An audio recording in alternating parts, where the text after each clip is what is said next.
Omar, there are three reasons why I'm deeply humbled and overjoyed to connect with you today on Sunday Sips. The first of which, 414 State of MedTech podcast episodes and market crafter of billion-dollar markets that heal on a global scale. You are MedTech royalty. And I mean that in complete kindness, as you are a true treasure in our industry. Your content has been such a gift to me over the years, especially during my messy exit from Johnson& Johnson after a decade in surgical robotics and wandering into the wilderness of entrepreneurship.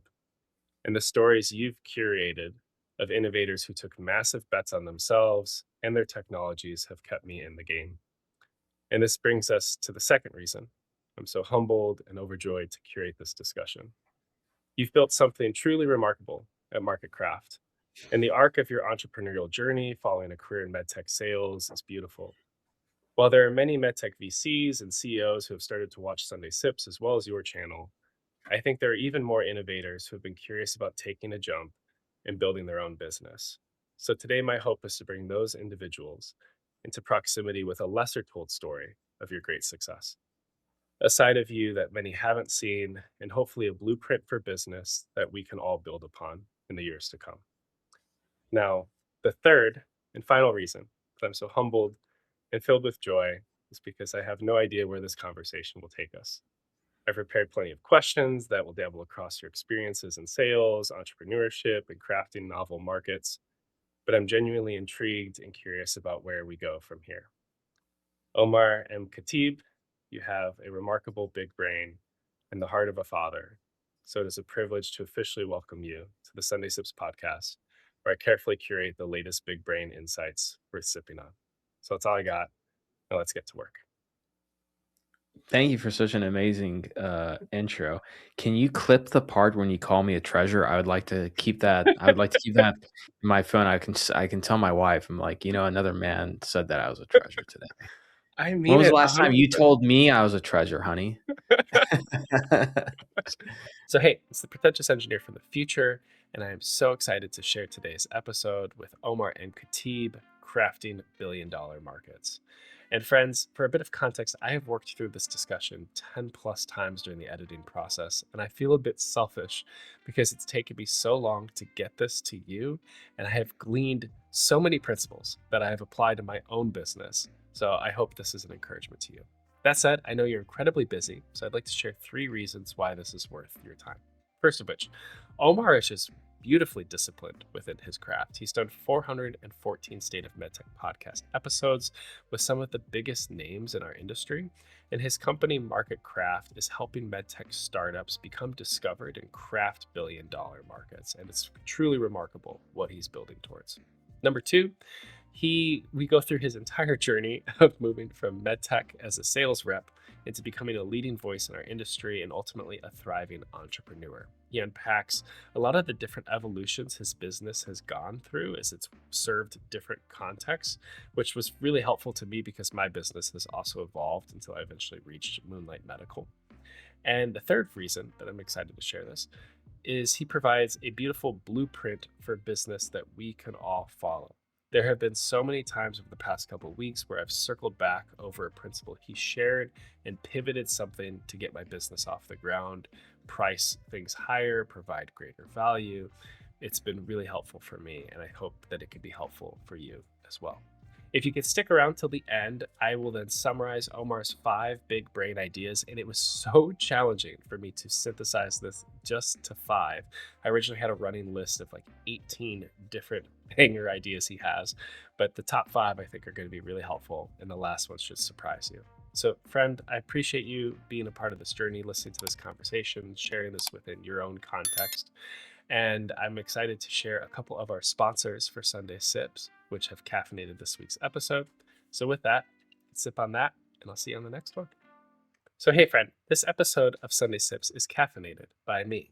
Now, for those of you who don't know, I've been an all in entrepreneur for the last 2 years, following a messy exit from a decade long career in surgical robotics at J&J. And I have recently founded my company, Moonlight Medical, where we pursue ideals that keep us up at night. And I do stealth mode consulting for different MedTech startups, helping them bridge from clinical insights all the way to a commercially viable product. And the main emphasis of our work is to elevate the voices of clinicians and the patients they're so desperate to serve, as well as taking greater risks as organizations in order to progress meaningful innovation on their behalf. So, in like, I don't know, 60 seconds or less, I just want to share a little bit about what we do at Moonlight Medical.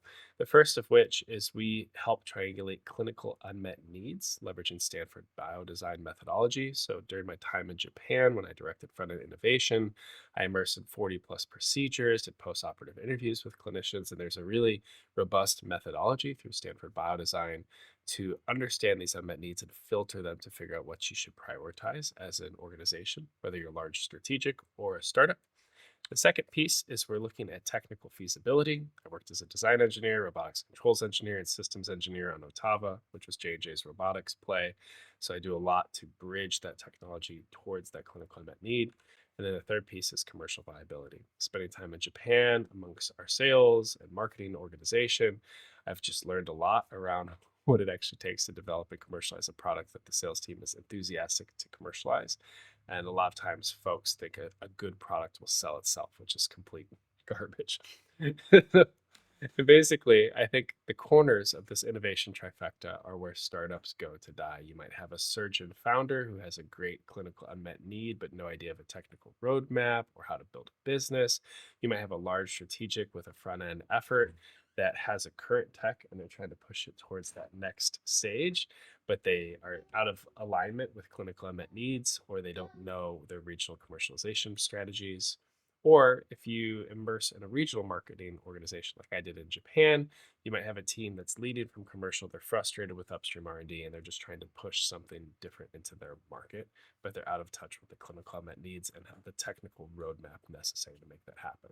And then the last thing I help with is, after triangulating this, is the Sunday Sips podcast. So I help founders and CEOs increase their brand presence so that they can attract top tier talent, but also investment from VCs or create bidding war scenarios if we're in the M&A process, which is fantastic. But all that said, I'm happy you're here. Thank you for investing in this episode and looking forward to whoever the next sponsor of Sunday Sips is. Hey, it's the pretentious engineer from further in the future. If you'd like to learn a bit more about Moonlight Medical or some of the services I offer, I actually have a longer pitch deck that goes through the Sunday Sips podcast and shares a bit about the founder's dilemma, what I do with Sunday Sips in more detail, and it's all captured within a quick wait list. So I'll share a link to this Sunday Sips waitlist. It also assesses your podcast readiness if you'd like to be a guest in the future, and you could come and check this out. But appreciate you. Now on to the next guest of Sunday Sips. Here's a bit of confetti as you keep enjoying the show.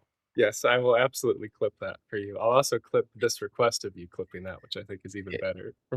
Awesome. No, Fantastic. I mean it. Like, your content has been so helpful, and your consistency in this space is unparalleled. Like, there's Joe Mullins, who's fantastic, and we could put Joe on a shelf for a minute. Like, we know what he's building. But Joe you puts out just, good content.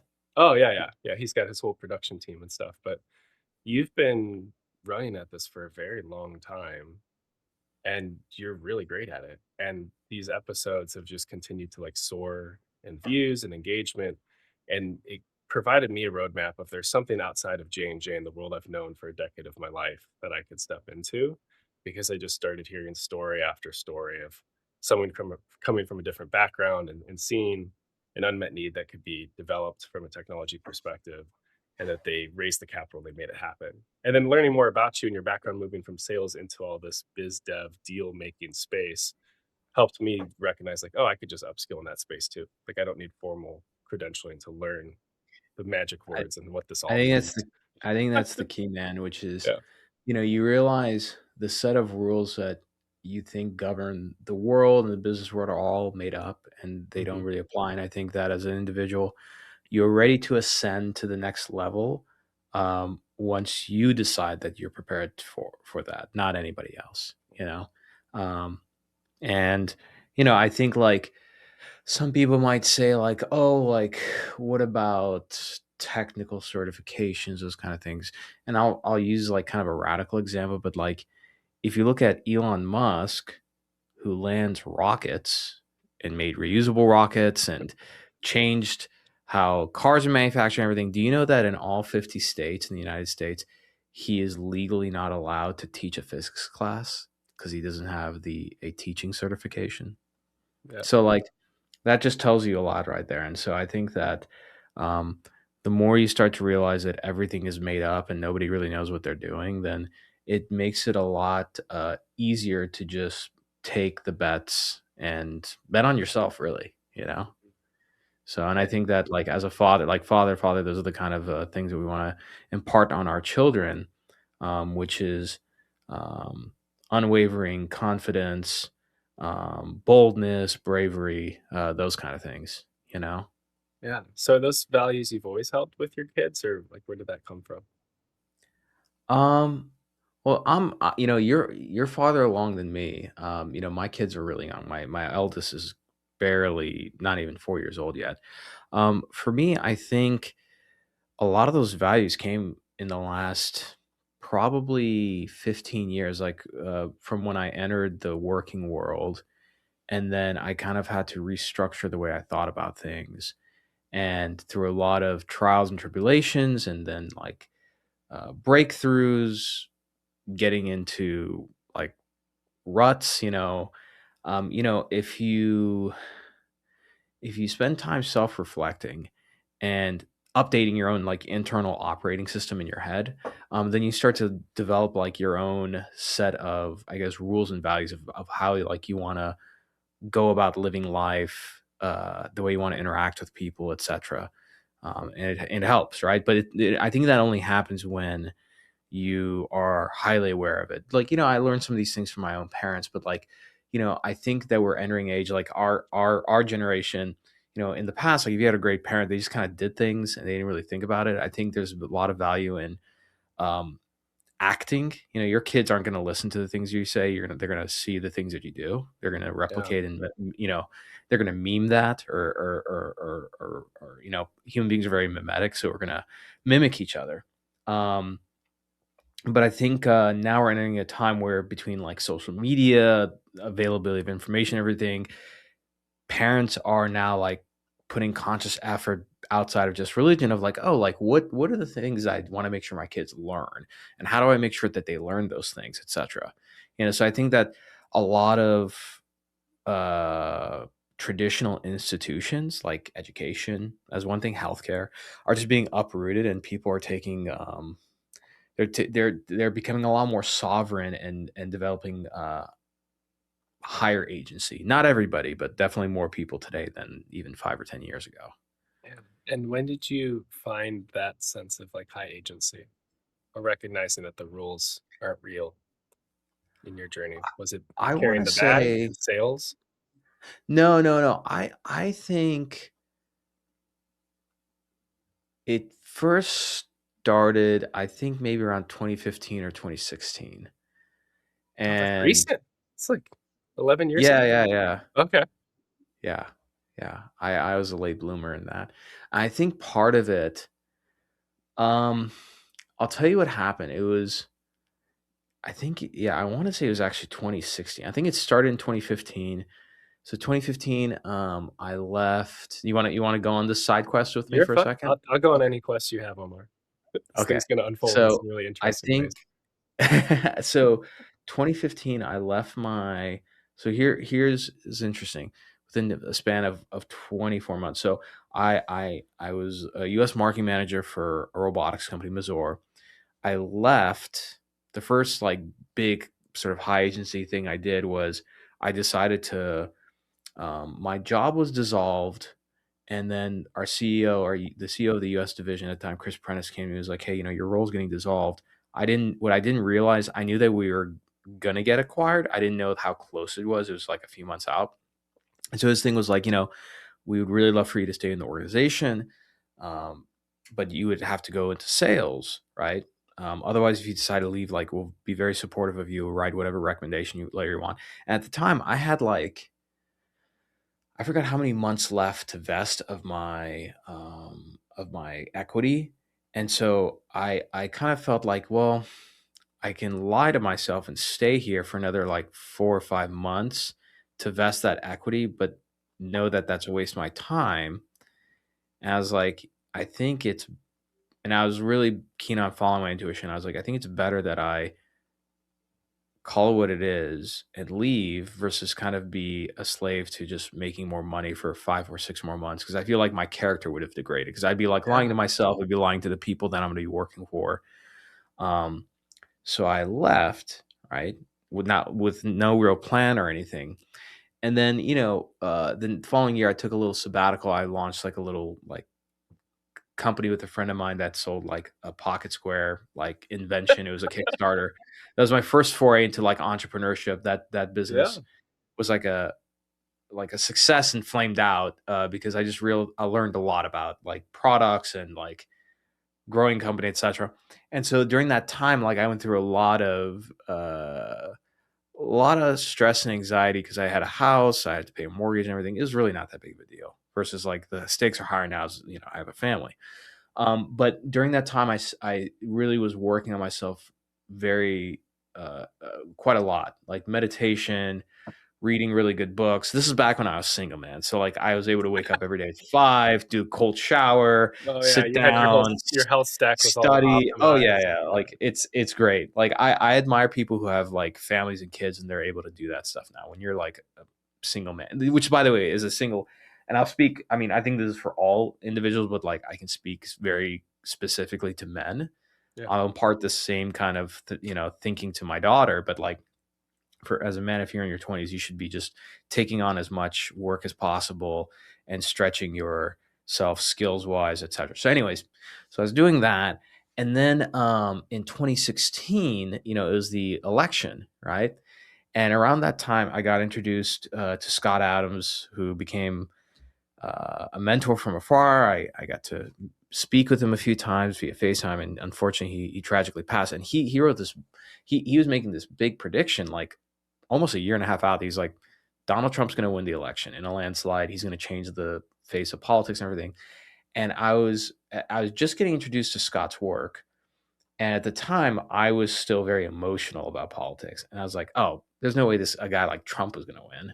Mhm. I was like, he's not has no experience, like blah blah, all these things of how I thought the world worked. Yeah. And then I watched his debate, and I was like, oh my god, like this guy's persuasion abilities are really big. And of course, at the time, I was Mhm. following Scott Adams, so I had that filter on, and watching how things unraveled that year kind of got me started on you know this whole journey of politics, history, persuasion, just really flipping things on its head in terms of how I thought the world worked versus how things really worked. And that started more importantly with myself and my own Yeah. individual mindset, right?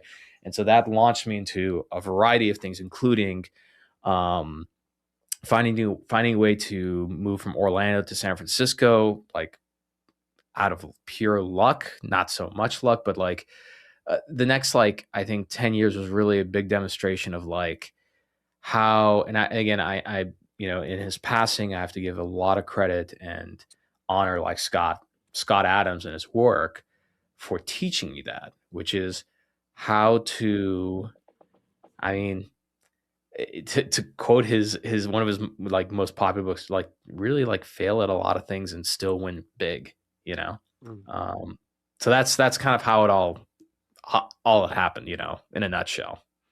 So it was seeing Trump win was a piece of the journey of just recognizing he's not following conventional rules of how the world should work. And It, plus all this other layer of deep work helped you start to I figure was, out. I Yeah. was, yes. So like, the Trump winning is one thing. There's all kinds of other events in world history that happened from 2016 through 2020. So it was almost like I was watching a movie, and then I was the main character in my own movie, and seeing a lot of things happen on their own. I'll give you a great example. Um, so I started to really understand the value of like following your intuition versus your ego. And my intuition at the time had this nudge, which was like, as much as you love Orlando and everything, like you should be in the Bay Area. And so I was like, I don't know how I'm going to get to the Bay Area. I don't know who's going to spend the money to hire somebody like me and move myself out. And so those are all limiting beliefs I had. And then I decided, I'm like, well, why wouldn't it somebody want to hire me? And so when I focused on that and every day told myself that I'm going to be a marketer living in the Bay Area. Like it just, I even took trips out to the Bay Area and spent time out there so that I can really feel it. And I was so focused on making that happen that I think when you focus on something long enough, there's a lot of metaphysical power when it comes to focus and energy that things start to open up, kind of like, for those who watch football, if you're a quarterback and you hike the ball and you're waiting for a Hail Mary, like if you sit in the pocket long enough, you don't throw the ball, you just wait, a play will develop and something like all of a sudden, like, I don't know, one of the defenders falls down or trips and all of a sudden this guy's wide open, right? Like Yeah. just crazy things, right? And so essentially what I ended up doing was I applied for some jobs. Everybody rejected me, even though I was like, like getting into robotics is really difficult now. Like the number of like marketers with robotic experience is pretty low today. It was even lower back then. Like Yeah. we're talking about, it was MedTech Rosa, Intuitive, and Mazor. I think that was about it. Oh, and then if like Mako, but like, so it wasn't much, right? Yeah. And so long story short, what I ended up coming to a conclusion of, or had the idea, I'm like, you know what? I'm going to book a flight out to San Francisco again. I'm going to go there for a week. I'm going to send a message to a few companies and just say, hey, like I'm in town, love to come by and visit. So one of them took me up on it. Well, I took that one and I started messaging all these CEOs and VPs like, hey, I'm actually going to be in town. I'm visiting XYZ company. Love to stop by. Some of them had job openings, some of them didn't. And one thing led to another. Long story short, one of those companies, the CEO just was really impressed by me when I visited, asked if I wanted to come back the next day and like give like a little presentation. I'm like, totally. Came back, did that, and they literally within 3 days made a position out of thin air for me, offered me a job That's with awesome. like moving expenses taken care of and everything, literally out of thin air. That was the Yeah. first time I like really realized, I'm like, oh, this is how it actually works, right? Mhm. And I think that if you want to, it's very important to brainwash yourself with the right things. And so then when you get exposed to something like that, you go and find other things to validate that worldview. So like you can pick up books and read stories in business and history and everything where you're like, oh, like I'm not the only one to experience some crazy event like that. There's even crazier events that happened. And so that then you add that to sort of your mental model of how the world works, right? And how you can move within that world. And again, like I think, like I do believe in God. I also believe that, there to some extent like simulation theory. So like if we're able to simulate environments and things like in science labs and in computer models, there isn't much of a debate on whether like the world that we're living in is somewhat of a simulation. So if that's the case, then there's ways to unlock new levels, so on and so forth, right?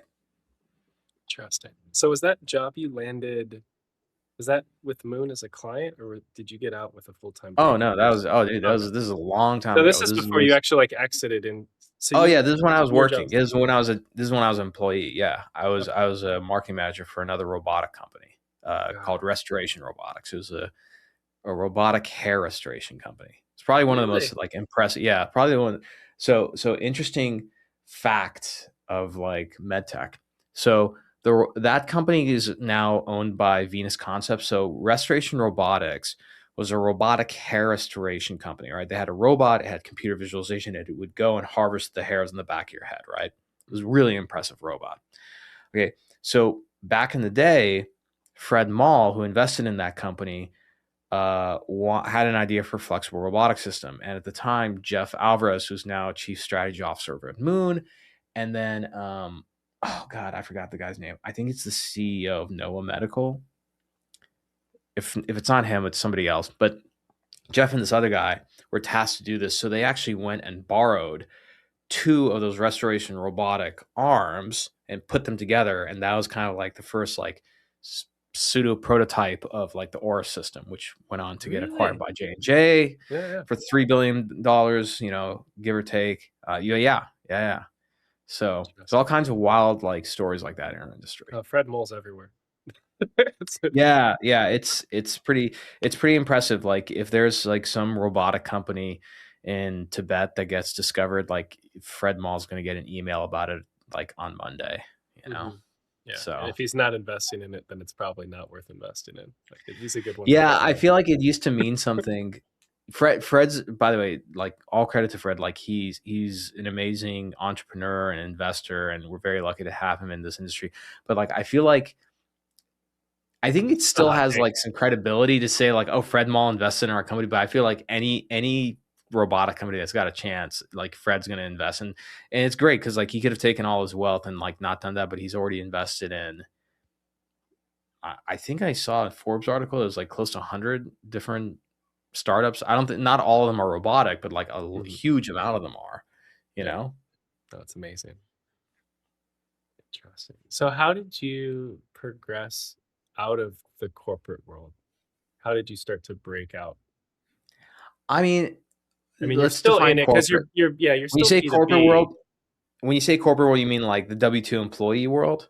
Yeah. Yeah, because like I was never in the like corporate world. Yeah, Like yeah. the biggest company I ever worked for was like 150 people. Yeah, Like because you're still I'm just a startup startup brand. guy. Yeah. But I would say towards the tail end of 21. Okay. So at the tail end of 2021, I was the head of growth for a software company. And at the time, you know, SaaS, B2B SaaS is tough. And so it wasn't working out. I spoke, I had a like sort of heart to heart with the founder slash CEO, and I was like, yeah, maybe I'm not the right guy. And so at that moment, I was like, okay, if it didn't work out at this company, which by the way, we can come back to this, but so like that Yeah. company, that founder is like actually one of my best friends. And so, Okay. that was not a fun conversation he and I had. We both didn't like it, but like it is what it is. We're still close friends Awesome. today. Like we talk every week still. Um, but I kind of, at the time I started applying to some jobs, and the problem with being like a emerging technology startup guy is that like it's like there aren't amazing like now because of AI. There's like a lot of exciting companies, but back then there wasn't like amazing companies in medtech left and right. Like it was just it was very difficult to come across something that really got me excited. And so between that and me just realizing like I went and worked for like one of my best friends, and that didn't work out for me. Is the next thing going to really work out for me? And when I say work out, I mean like Mazor, which almost was 8 years prior, was the last thing where like I grew within the organization. We had an exit and everything. But ever since then, like, I worked at some great companies and stuff, but it just didn't work out for me the Yeah. way I wanted it. And so that was the time where my wife was like, you should really be an entrepreneur. Um, and start your own thing. And Yeah. so at the end of 2021, that's when I decided I'm going to do it. That's beautiful. And so your wife gave you that nudge. Did you have kids at that point when you took that No, jump? she was pregnant. She was pregnant with our first. Awesome. So that was scary. That There's scared the never a hell out of perfect time. There's me. No, starting a business is just like having kids, dude. There's no perfect time. Mhm. You can kind of time it, to some degree, you know, but for the most part, it's never a good time. And Yeah. you just have to do it. And I'll like I'll share this just with the audience because maybe somebody who's listening is in that same boat. When I decided that I was going to be an entrepreneur, all right, we're talking right at the end of November. Okay, Mhm. so November 2021. So I was a month out from like I had like a month severance. Didn't have my wife was not working at the time. I had some money saved up, but like we're not talking about like, oh, I can screw Yeah. off for like a year. You know what I mean? Yeah. Um, I still owned a house in Florida, which I had a tenant in, but like I was on the hook for a mortgage, if something were to happen. And more importantly, I had no idea. I had no plan of how I was going to make money. None. Mhm.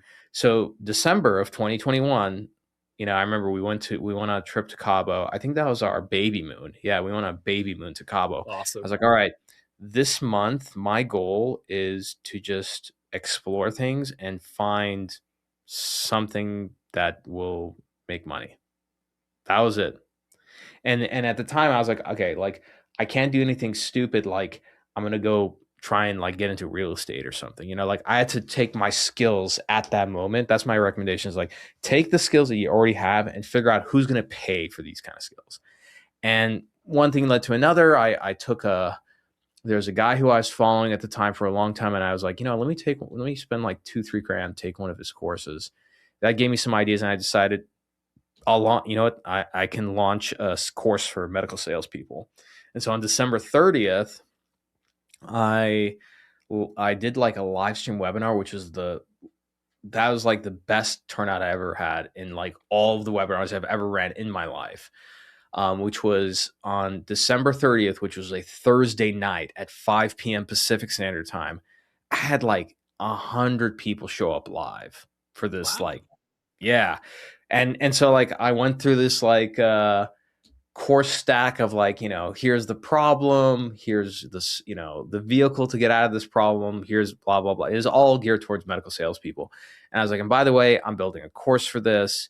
Here's what you're going to get in that course, blah, blah, blah. And here's a Stripe checkout link. It was so ghetto. It was so Yeah, yeah, sketchy. You just go to Stripe. Like it wasn't a landing page or anything. It was literally just Stripe checkout link. yeah. And I remember the first thing was um, Tony Recupero. Do you know that name by any chance? No. Tony Recupero just retired. Tony Recupero was the president. At the time, he was the chief commercial officer of SI Bone. So he's kind of like legendary sales guy in our industry. He led Kaifon to a multi-billion-dollar exit. He bought the course, and I was selling the course for like $1,600. Yeah. That was my first taste of Wi-Fi money, and I was like, "Oh my Yeah. god!" Like It's crazy, isn't someone it? bought, yeah. And so that like was my first like bit of motivation. I'm like, I can do this. Like I just like I gotta sell a couple more of these and I'll like make rent and have some money for groceries, you know? And that's what sort of launched the entrepreneurial journey. And at that point, like I just went hard, hard. Like, and when I say hard, I mean I had an LLC at the time, which was I was literally using while I was employed to like write things off and everything. Mhm. This is not like legal or financial You're advice. fine. Don't listen to me. But it's I thought it was a great idea, and it was a great idea for me to set up my own LLC to take advantage of the the taxes and laws in this country, which really benefit business owners. Um, but why exactly was I telling you that? Um, You had there's your a course, reason. you're pushing hard. Oh yeah, so because of that, I had like an EIN number, so I Mhm. had like a business bank account and a business credit card that I never used. And then like a month later, I was like, okay, like I'm starting to build this course. Like I kind of don't know what I'm doing here. And so like there's a guy, Dan Henry, who was really well known for building a course on how to build courses. Like he was very, very well known. And so I signed up for his thing and I remember this day. Like I was talking to a sales guy and he's like, yeah, he's like, so I was like, how much is this? And he's like, it's a course plus like this community, blah, blah, blah, the typical Yeah, course there's a stack. stack, yeah. Yeah. And he's like, it's 10 grand or like it was 12 grand in payments. But if I was like, but if you pay up front, like it's 10 grand. I'm like, okay, let's just pay up front. And I remember giving my credit card and I was just like sweating bullets. I'm like, all right, I'm now 10 grand in debt, Yeah, which is not like looking back now. I'm like, that was funny that made me sweat. But yeah. just in context of thing, like I think prior to that, the most I've ever spent on my credit card, like I don't know, like $1,000 or something, like you know. And so you feel fine spending a few grand when you have like W-2 income, and no matter how lousy of a job you do that month, you're like my paycheck's coming in, like. But when you're on the hook like that, like so. But I'll tell you what, like nothing makes you consume content better than paying for it, you Mhm. know. So yeah, If so you get the that's skin in that's the game. yeah, that's how it So all started. so how many sales were you able to get right off the bat in that webinar? Because you had 100 people on, you had conversion Oh, rates at on the that end. one, I think The I first I the think first I month only magic on Stripe. the very first webinar I did, I think I did, and this was just like straight to checkout. Not there was no sales call. I think I did 3 or 4, Yeah. you know? So, So around like, 6 grand, 7 grand or something to get not started. 7, like, I think it was like yeah, it's 6 sounds like about right. Yeah. And then, the course evolved where I'm like, okay, like, because I started at the peak, I was charging like $3,100 for that course. Um, and then I had some coaching in that, so I was able to sell like some $5,000 and $10,000 packages and stuff. So like the whole paid ads, sales call, funnel, all that, I did all that, Yeah. you know. So Beautiful. fun times. Yeah. I think a little bit of context from my end just to kind of support people that are on the bubble of thinking about taking the jump or not. I There was never a perfect opportunity for me either. My career started to evaporate out in J&J. I'd moved 12 times in 1 year to get out to Tokyo, and then after 2.5 years, that role got impacted, and we're given a return path to the wrong state. I got to New Jersey, which was nowhere near any of our family. We had done so much to start life there, so we pulled a 75K personal loan and just took a shot on entrepreneurship because all of our kids were going to international school. I was connecting with business owners that could pay cash for that education, and that was the pathway I thought made sense. Like, if I go back into normal employment, I can't get enough financial runway to actually keep my kids in international school. The yen was super low. And we bottomed out. We hit zero at 7 months and ended up resetting in Chicago and restarting, and then doubling and tripling down and getting traction and getting clients. But there's something really powerful about the urgency that comes from needing to cut rent and things that you're describing. It when you get rid of the parachute and like the safety blanket, when you burn the boats, something different pivots inside of you. That does cause you to realize there's no rules and you could break out and find novel ways to build. You just have to be And, scrappy. It doesn't guarantee success. Like, you fail and you adjust and you pivot. But and- I think your story is really beautiful of like yeah, and pushing. and and Joe, I'll tell you this as well, is that like we often make things a lot scarier than they have to be. Yep. So like sometimes, I'm a big believer in like focusing on what you want to happen. It's like Mhm. it's a value of mine. Like, just let's focus on what we want to happen, talk about what we want to happen, etc. But then I think there's a lot of power that comes with, okay, let me like really visit what would happen if it all went wrong. And Yeah. so like when I visited that, I was like, okay, if this were to all go wrong, what would happen? It's like, okay, well, I would have to start tapping into my savings. And then if that goes through, then like, I don't know. What do I gotta do? Ask my parents for money? My parents might have some money that they can help me with. Um, I went down that path and I'm like, I'm still not at a point where like I die. Yes, exactly. And I think and I think that's the other thing, is that I something funny happens where I think success and money and wealth and all these things, it's kind of like trying to pet a cat. If you try and pet a cat and you try and go directly to pet a cat, it's just going to run away from you. And it's kind of like with money. Like, if you just go after money directly, it'll evade you, right? Mhm. Like the fastest way to get money is like just go rob a bank. There you go. Um, but when you loosen your grip on things and you just believe that, the world's going to take care of me, all I got to do is take a step forward every single day and make good decisions. And if I don't make a good decision, learn from and correct it, and treat money like it is. It's just numbers on a screen. Like, that's it. Mhm.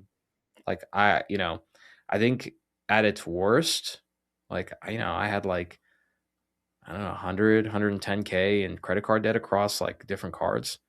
And I just looked at it one day and I'm like, I don't think JP Morgan's going to be like hounding me down and breaking down my door. So a lot of this stuff, it just gets in our head and it scares us. And I'm like, I'm just, you know, it does. I would say being a startup gave me pretty thick skin. Cause like when you're in a startup, you get used to just going to bed with like fires going on. Yeah. know, things work themselves out, and if they don't, like, you know, you figure out what to do at that point. Um, but a lot of people go through a lot of like mental masturbation about like, what if this, what if that, and then like, which is why I think like the greatest entrepreneurs and deal makers, etc. Like they just focus on what they want to happen. They don't let any bit of doubt creep in, and you know, if things don't go the way they want, like it's not like a life or death thing. So Hey, pretentious engineer here. I know you didn't ask, but this episode of Sunday Sips is caffeinated by Kinetic Vision. Throughout my decade long career in surgical robotics, I've worked with many MedTech consultants, and without question, Kinetic Vision stands in a league of their own. They masterfully curate the art of science, accelerating innovation through advanced technology. Their capabilities, creativity, and candor have consistently made them my most trusted digital external innovation partner.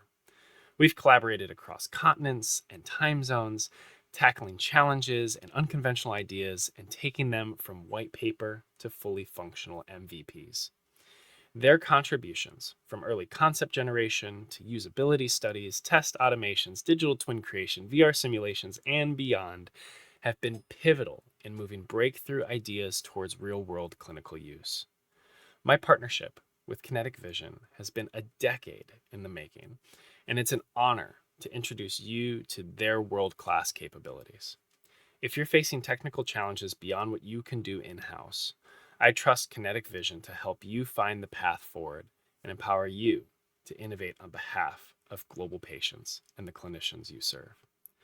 Finding the right partner to drive digital transformation within your organization and product pipeline is critical to the long term success of a medtech business.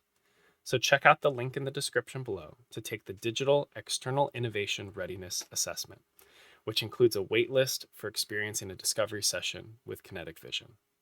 It'll take you less time than it takes to finish your coffee or tea, and it'll provide you with greater clarity on if Kinetic Vision is right for you. Anyways, you could sip on that, and let's get back to Sunday Sips. Excellent. So, how did you pivot from your mini course empire? Like, what led you to discern not? Because I don't see anything about your courses on your content today, right? So, there's definitely been shifts in no, your business model no here. way, dude. So, like, when No, did you no. lift off of that and realize there's even So, a deeper value you could bring to medtech? well, the deeper value. I mean, deeper value is one thing. It was revenue. Yeah. So like the core, I made more money from the course that year than I ever made employed ever. The problem with the course is that it's selling a B2C product. So the revenue is up and down. And then my TAM, my total addressable market, was a lot smaller than I realized. So like when Mm-hmm. I measured that market, I was like, oh, well, just in the United States, there's like what, 600,000 medical salespeople. If I just get like 5% of that, like that's pretty good money. But then when I was like, there'll be months there, like I remember 1 week. I think the most I made in a week was like 48 or 50 grand. And it was over a period of like 2 or 3 days, and I was just like, oh my God, like Yeah. anything's possible. And Yeah. then there'll be like, I think around prior to the holiday or summertime, there's like a month that like I think I sold like 2 courses. Like so the revenue's up and down, number one. Number two, the total addressable market was just like not not there. Like, I had to find a medical salesperson who wanted to get better at what they were doing, was willing to do that, believed in, the methodology that I had, and then was willing to spend their own money. Yeah. It's not a lot of those people. And so between that and the fact that I'm like, okay, like at that point, like halfway through, I had a good amount of students who went through the course. Um, there are people who spend thousands of dollars on things just to make themselves feel better. Like my course completion rate, I need to go back and check, but my course completion rate total might have been like 30% or Yep. something, like the Sounds number of about right. people who actually, yeah. And so at that rate, I'm like, man, if I run this like playbook, like, you know, it just I did not see a scale. I did not see the scale there. Hmm. And at the time also I was in there's a mastermind I'm in. I'm still into this day. I've been in it for like a few years now, which is Jeremy Haynes' mastermind. And so Jeremy's a internet marketer, and there's a lot of people in that mastermind who were doing six figures and even seven figures a month. So being around people like that, I'm like, I don't think, what's inspiring is that like I would look at some of these people and I'm like, man, so these people are like morons. Like I don't see how this person, like there's somebody that I might like and I'm like, I don't think that person is any smarter or anything than me. Like how Yeah. so seeing that made me say, okay, I should change the business model. And I think 2022, I was resisting having an agency because I didn't want to be Hmm. an agency owner. I just thought of like dealing with difficult clients and like all the negative things, right? And Yeah. again, like that was a perception problem. That was another like this was another like thing I got over where I was like, oh, that was my problem. Hmm. That was the filter that I decided to put on. That's the story I had in my head. Um, but then I reframed it. And I said, what about if I work with like really great companies with really cool technologies, people, all these different things, and then provide value. And then that's when I just redid the business model. So like 2023, 2021 to, oh no, 2022 was like the course year. 2023 was like, my business died many deaths in that year. It's still the same legal name, but Yeah. it died many deaths that year from like webinars. There was a CME product I was selling, which was doing well, but then like that went away. And that's where like at the end of the year, I was like, well, I did really good work with Moon. They're happy with it. Let me go back and talk to them. And at the time, they were like, yeah, like we are doing a limited market release. We don't have anybody in sales. That's when I really started like focusing on the agency model. And so the first that was 2024. Yeah. And so the first 6 to 9 months, I was just me. Then, like, I think towards the middle of that year of 2024, I added a person who essentially like helped me, with like client communications, putting things together. I was still like flying by the seat of my pants, to be perfectly honest. Like, Yeah. I knew the things that were needed to make a company successful when it comes to raising money, commercializing everything, but we didn't really exactly have a process or playbook. It was Yeah. kind of every client they come in is like, oh, we need this, and they're like, great, we'll jump in. We'll just like every agency owner goes through that, right? Yeah. Figuring out And what you standardize on for the client yeah, experience and provide the and then value, getting the testimonials and all that wrapped right, together. and then just to kind of round this out to where we are today, and I want to go back to you also, Yeah. is so 25 was I had a couple people, and then I started like refining the process. I'm like, okay, I've gone through a few of these companies already. Like, I'm seeing a theme here of the kind of companies we should help, the process we should walk them through, and then how we control that process. Because then if you control the process, you can control those outcomes, right? Hmm. Um, and so then we started to see like big key in business is the lifetime value of the company or client or product that you have, and the churn. So the lifetime value is starting to extend out to every year. Every year, my business has like grown double digits in top line revenue, um, and profit. But like 23 was all over the place. 24 was like really settling into a process that made sense. 25 was starting to like build on that process. And then towards the middle of 25, or no, I'd say July, that was like when my head of strategy and ops, Deborah Ball, came to me and was like, yeah, I'm leaving my existing agency. I would see what you're doing. I'd love to work for you. And at the time I was like, I can't afford you. And then I was like, no, that's the wrong way to think about it. I can afford you. I can absolutely. So start off with a project. And again, like a big thing about or theme here about talking about what you want to happen, focusing on that and moving towards that. Like the moment that I accept that, I'm like, okay, I can make this happen.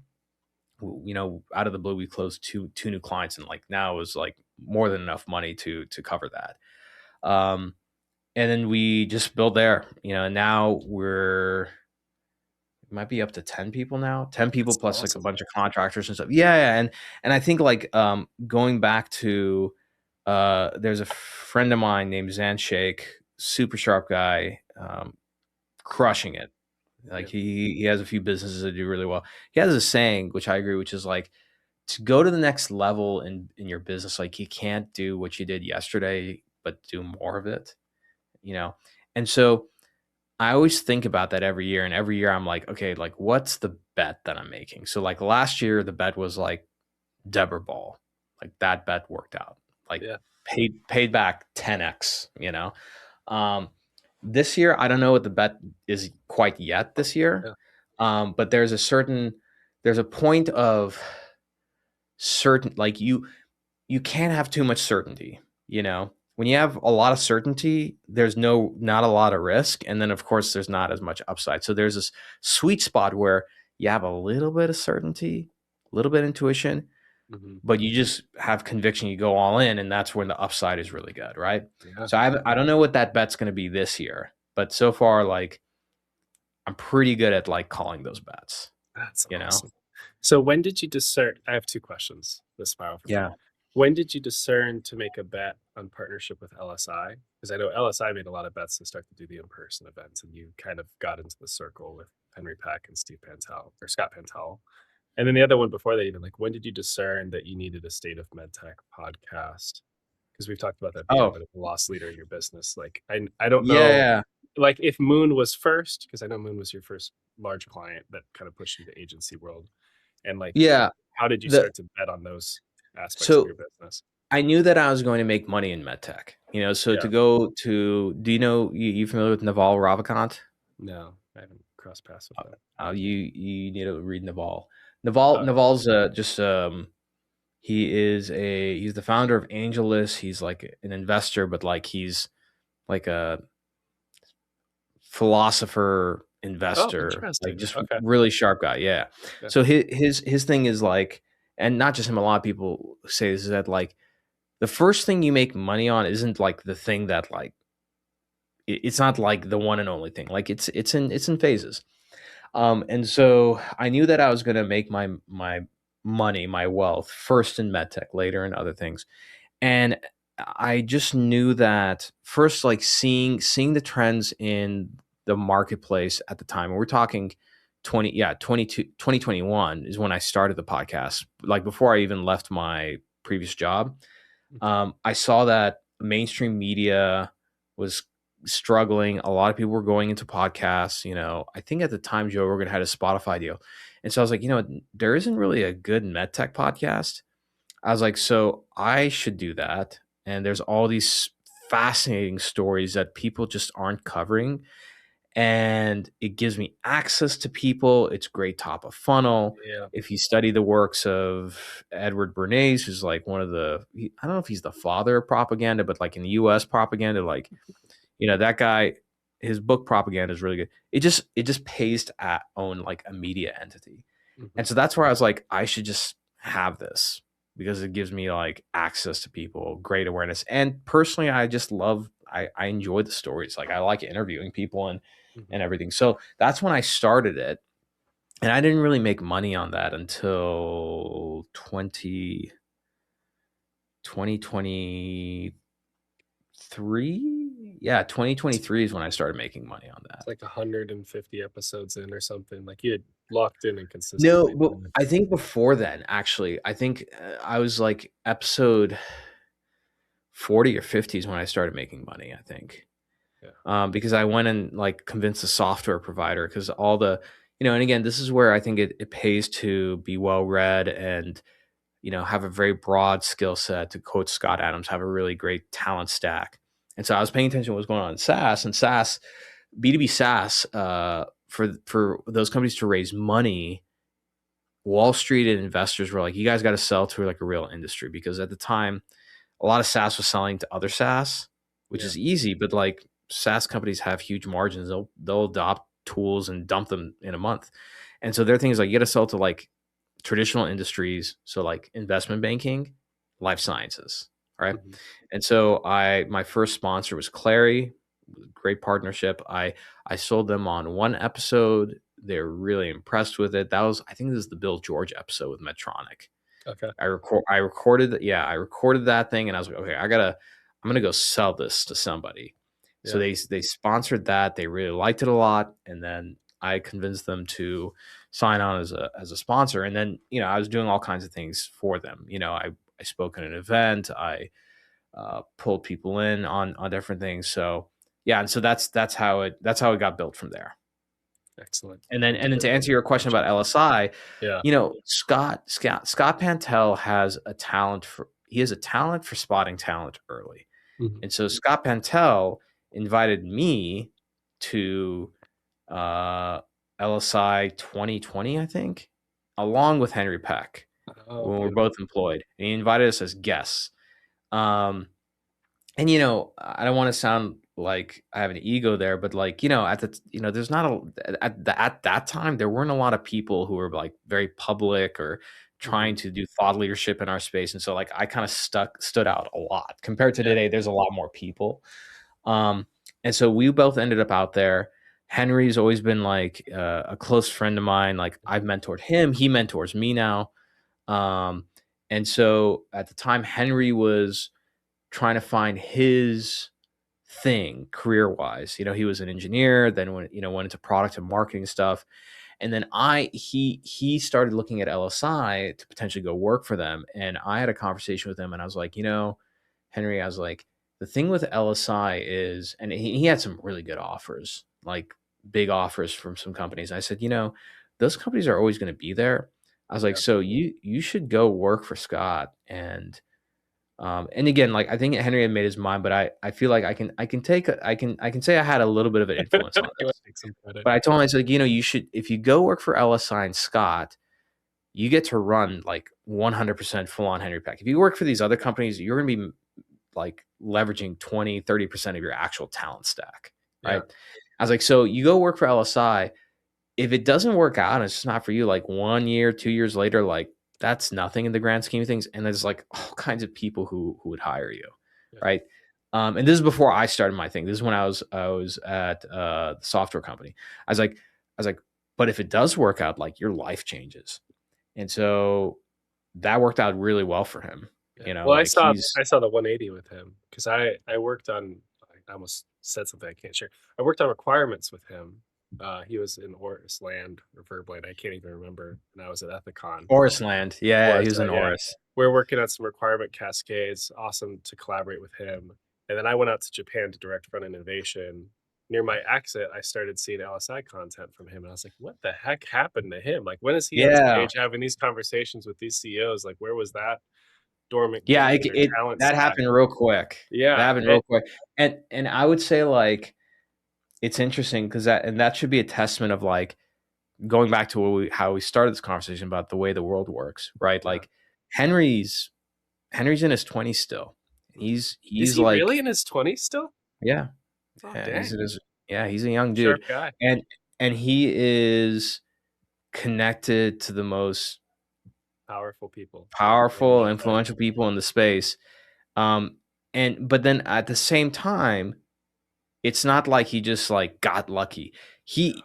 Henry, first of all, like when I first met him, he was 21 years old, and when I would talk to him, I felt like I was talking to somebody who's in the industry for like 20 years because it just he really studied and knew what he was talking about. Mhm. He has a photographic memory, so if you read something, he remembers everything. And he works, and the guy, he just works hard. He just works really hard. This is one of the reasons why like he and I gravitated towards each other, and like we became very close. Is that he works extremely hard. I work really hard. We take what we do very, very seriously. Um, and so yeah, and so to answer your question about the partnership, we have a you know sort of a partnership with them in terms of how we use their data and create Great content. And context. so we started doing the this month in MedTech episodes, which by the way, we need to do it for our first one for the new year. We have to do a 2025 recap. But I was already like without any form of partnership, I was like promoting LSI almost every other Yeah. episode. And then, they noticed that like they would get companies and sponsors signed up and they're like, oh, I heard about you on State of MedTech or like Omar Khateeb. And so, finally, like I was like, I think I messaged them. I was like, guys, you guys, show me a lot of love at LSI events. You made me a sponsor sponsor there and everything. And then like I do the content. I was like, can we just like formalize this thing? I feel like we've been dating for a long time and we're like living together at this point. So like we should Yeah. just, you know, so that's how that happened. So like, it's a very simple like partnership. We just um I am like a super user of their market intel platform and Yeah. their data. And then I work with their market intel team when it comes to reporting like the deals and the dollars and all the interesting trends and news in the industry when we do the show. Yeah. It's funny because I've been watching your episodes, so I've seen some of those cross collaborations. And for me, I'm starting to do content in the medtech spaces. I have a community that I'm playing around with, and I like want to use Compass. I don't have a cash flow for it yet. And I've thought about like, how do I use the tool and show the tool and get eyeballs towards it? So it's just cool to see like how you've built partnerships in those spaces, because it's something I'm continuing to experiment with on charging for my podcast, bringing in sponsorships, using it as Have you leads to get other stealth mode stuff. I haven't talked to them at all about it yet. I haven't even. Well, I was gonna say, I was like, I Yeah. won't get into it like here, but like No, no, you're fine. their entry level pack, like it's not as expensive as you would think, Oh, actually. really? Okay. Yeah, go look into it. Go look into it. Yeah, It's I'll go worth play it. around with it. And they have the new Compass like AI version out, which is like I'm gonna be getting access to it soon. I've already seen the demo. It's awesome. It's Like it's really fantastic. good stuff. Yeah, Yeah, I mean, I went through. They had a nice summary of like every company. They gave a pre-sample out or something that Henry sent me. The work they do is awesome. Like I want to be on top of it and playing around with it. I just got to get other revenue it's going, and then I'll jump yeah, in. no, yeah, that's yeah, the revenue, yeah. I mean, for sure, like when you get like your business going, um, if you like go into debt, and when I say debt, I'm not saying going and getting like institutional debt or something. I'm just talking about like simple, like you sign up, you get some business credit cards, and you use those things. Yeah. Like use it on things that are going to be a force multiplier for the business Mhm. before you start Yeah. getting like fun stuff, Yeah. you Yeah. know. So, but like for you, the Compass can be that. Like I'll give you a great example. If You're somebody's good. a You can pitch recruiter, it. You're fun. Yeah. Yeah. well, if somebody's a recruit, I mean, I don't. If somebody's like a recruiter and they're just getting started, like you need to have a Compass account. It just makes sense because you can see every company that's getting funded before it gets funded or like on the cusp. But like it just makes sense because like I don't know how else you do business development. You Mhm. like using LinkedIn to randomly look up companies based on the number of employees they have. Like it's just not. Yeah. You need to have a Compass account. Just makes sense. No, it's super helpful context. Excellent. So, how have you enjoyed scaling your team? What has that process been Uh, like for you, moving from a solopreneur into actually building out a business with Yeah, that's a employees? good question. Let's talk about that. Solopreneurship, so shout out to who I met like way back in the day when he was getting started, was Justin Welsh. Justin's course actually was a big like inspiration for me where I'm like, oh yeah, I should do a course. That was actually one of them. But like I gotta tell you, like Justin's the GOAT when it comes to solopreneurship. But man, that ends real quickly the Mhm. moment you hire like even a contractor to do some work for you. It's like a gateway drug. I'm like, oh dude, I'm done with soul. And I think I was feeling that way. And then Dave Gearhart, uh, who is also a solopreneur, no longer, he runs the Exit 5 community, posted about like your first hire is like a gateway drug out of solopreneurship. It's so true. And Mhm. so then, and to answer your question about scaling the team, it's interesting. It's interesting because like one is I highly recommend people invest in a good system like EOS, which is written from a book called Traction. It's called Entrepreneurial Operating System. It's actually really really good. A lot of companies use it. Um, OKRs, which come out of Google, are really great, but I Mhm. think EOS is much, much better for an operating system. You can do some version with OKRs, but I think the most important thing is like doing EOS to the T. You can't just pick and choose what you want to do. You have to do the whole thing. And when it comes to scaling a team, hiring, I mean, you don't you know this in theory, but until you're running your own business, you don't really appreciate how difficult it is to find and hire and train people. And Mhm. so, um, I think running a company is very similar to like building and running a family. And so, what do I mean by that? So, for a company, no company has culture. No company has culture, but every company is a culture. Okay. Okay. And the way that starts is like, yes, it helps, just like in running your own family, that you have a set of values you live by that are spoken about, not just assumed and everything, right? It's like this is what we do, right? But then at the same time, just like I can't, I'll give you an example. Reading is like the most one of the most important skill sets. Okay. It's like one of the most important activities. Okay. I can't go and tell my kids, even at this young age, oh, you should read if I'm not reading. So if you come in my house, the first thing you're gonna notice are like there are goddamn books everywhere. There's a library in my office. There's a library up in the loft. There's another one downstairs. There's books on the coffee table. There's books everywhere, everywhere. And to the point where, sometimes like anybody, I'm using the phone to check emails. Sometimes, I'm on social media. It's the same with my wife. I'm like, okay, I need to change that. So like now what I'll do is like sometimes when I'm checking my phone, I'll put it in a book, do it that way. Or earlier today at lunch, I was sitting and eating my lunch and my son was next to me and I showed him my phone because I was reading an article. I'm like, hey, like, you know that Baba has many books on the phone? And I showed him. I was like, you see, when Baba's on his phone, I'm reading. So that he's seeing it, he's hearing it. So he's going to, like he's going to embody that. And guess what? As a result, this like child who's less than 4 years old now doesn't know how to read will sit on the floor and just pick up books and look at them. Yeah. Okay. Or the other side is like health. Fitness is a big deal in this Yeah. family. I've loved this content you put out with like the Oh, gym thank and you. I kinds of appreciate things. it. Yeah. Yeah, I So pay so attention to you that. so you see that we have a garage gym. So like Mhm. I'm working out I'm doing something physical every single day, and my son Yeah. sees it. So I say this because like in my company now, um, we have three core values. Each core value kind of breaks down. Like for example, our core value number one is an elite operator mindset. Okay, so it has to do about with extreme ownership, Yep. relentless action, pride in the craft and the work that you ship out. And so we have an Excel spreadsheet where everyone's name, including mine, is there. And I go through with Deborah each month and we give everybody either a 1, a 0, and -1. And they get a score, including myself.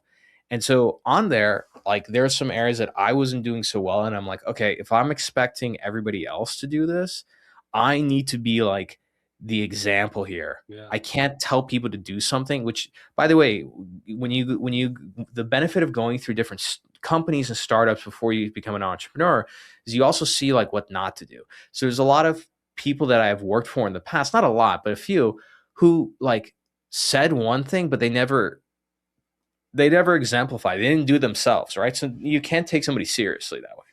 So going back to your question about scaling the team, like that's what I've been thinking more about, which is like, how do I embody this myself? How do I create that culture, right? And then how do I do it so that people want to come and work here, and they feel good? And people want to make money, but they also want to work for like a cool company that is like the best in their business at something. All these different things, right? Yeah. And I think what's also interesting is when you like for us, we have some people in the U.S., you have some people internationally, and so in that case, like I'm not like providing benefits to people internationally.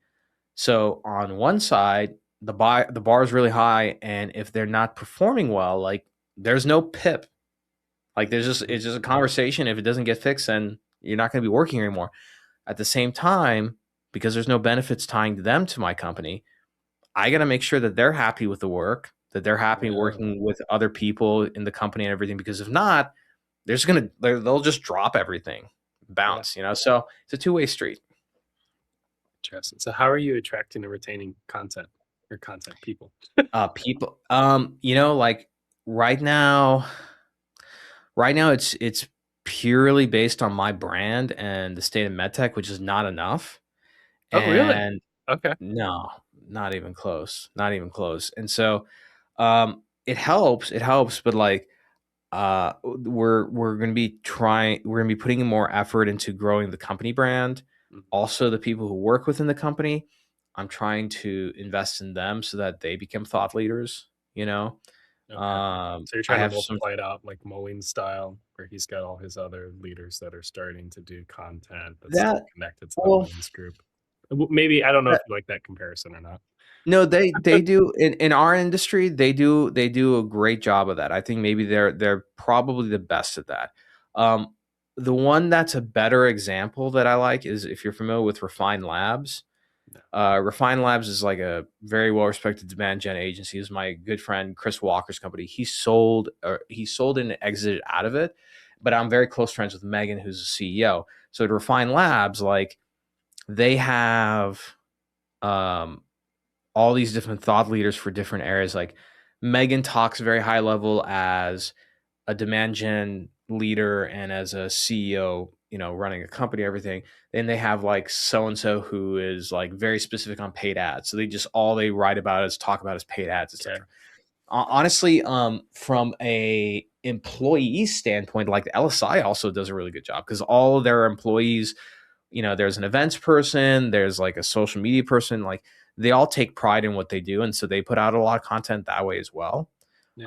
Um, and so I think those are the kind of things that you need to do, right?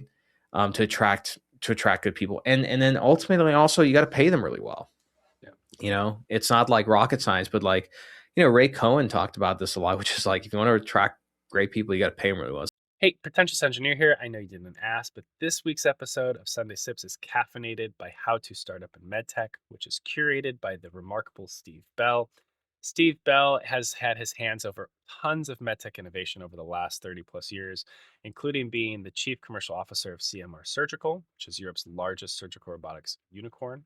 If you're not aware of this company, they have progressed an incredible robotic surgical system called Versius. I had the opportunity to drive this system just a couple days ago in Chicago at the ACS Surgical Congress, and it is a remarkable, beautiful piece of technology to improve patient outcome.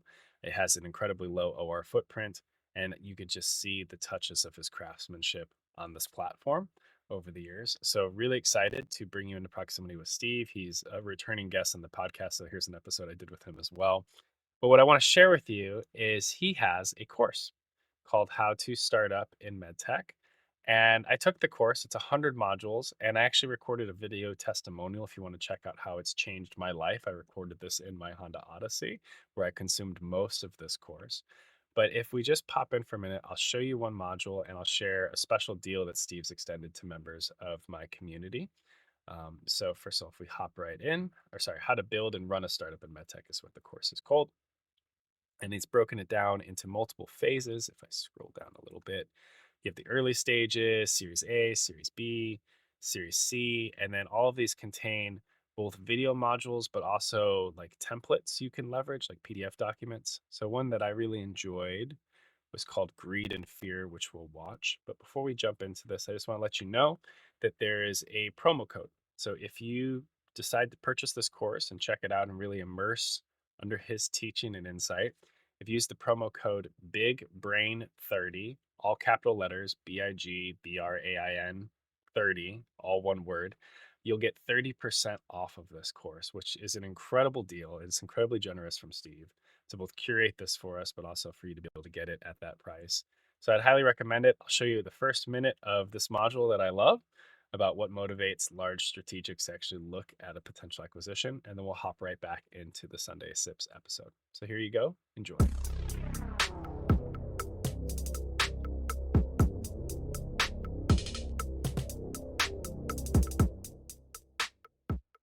I'm coming towards the end of what I wanted to give you information on for the Series C round.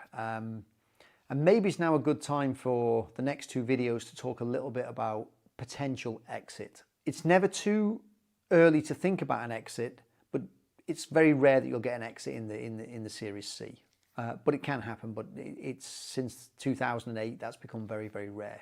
But what I want to talk about as we think towards strategics who may well be interested in you as a company is what are their motivators for why would they be interested in you? I mean, they've already got multi-billion-dollar businesses. Why do they care about you? My experience over the years, having been inside the big companies, having worked with the big companies and done exits, is companies tend to work from two emotions.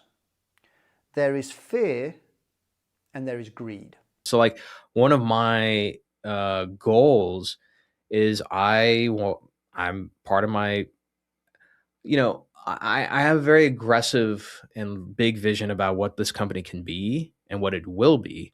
But along that way, one of my, like, I thought about it before, which is like, okay, as we're growing revenue, which we're doing very well so far, like each month and everything, but how do I make sure that like somebody doesn't leave, right? So like great environment, everything. I price them out. Like if you think of it like that, like, it's one thing when you work in tech and venture backed companies, that's like one area.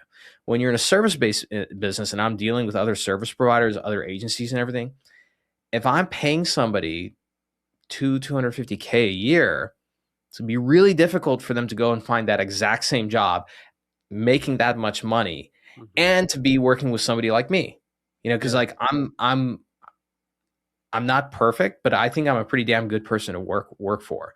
Like I'm not big on micromanaging. I'm very big on pulling out the best in people. I'm tough on people, but I'm not like a jerk about it. So like all the things that I went through in my career in terms of like what kind of environment would I want to be in, what kind of person do I want to work for and everything, I just have that front of mind and I try and embody that as much as possible.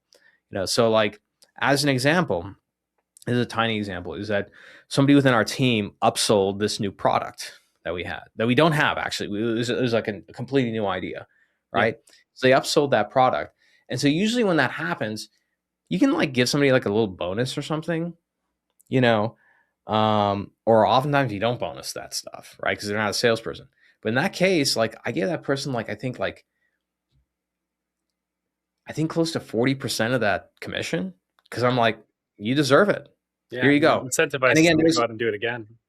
Yeah, and so like as we grow, also I want to have like little like cash prizes for things, like who put out the best piece of content gets X amount of money, right? So like I want to make more money and be responsible for other people making more money.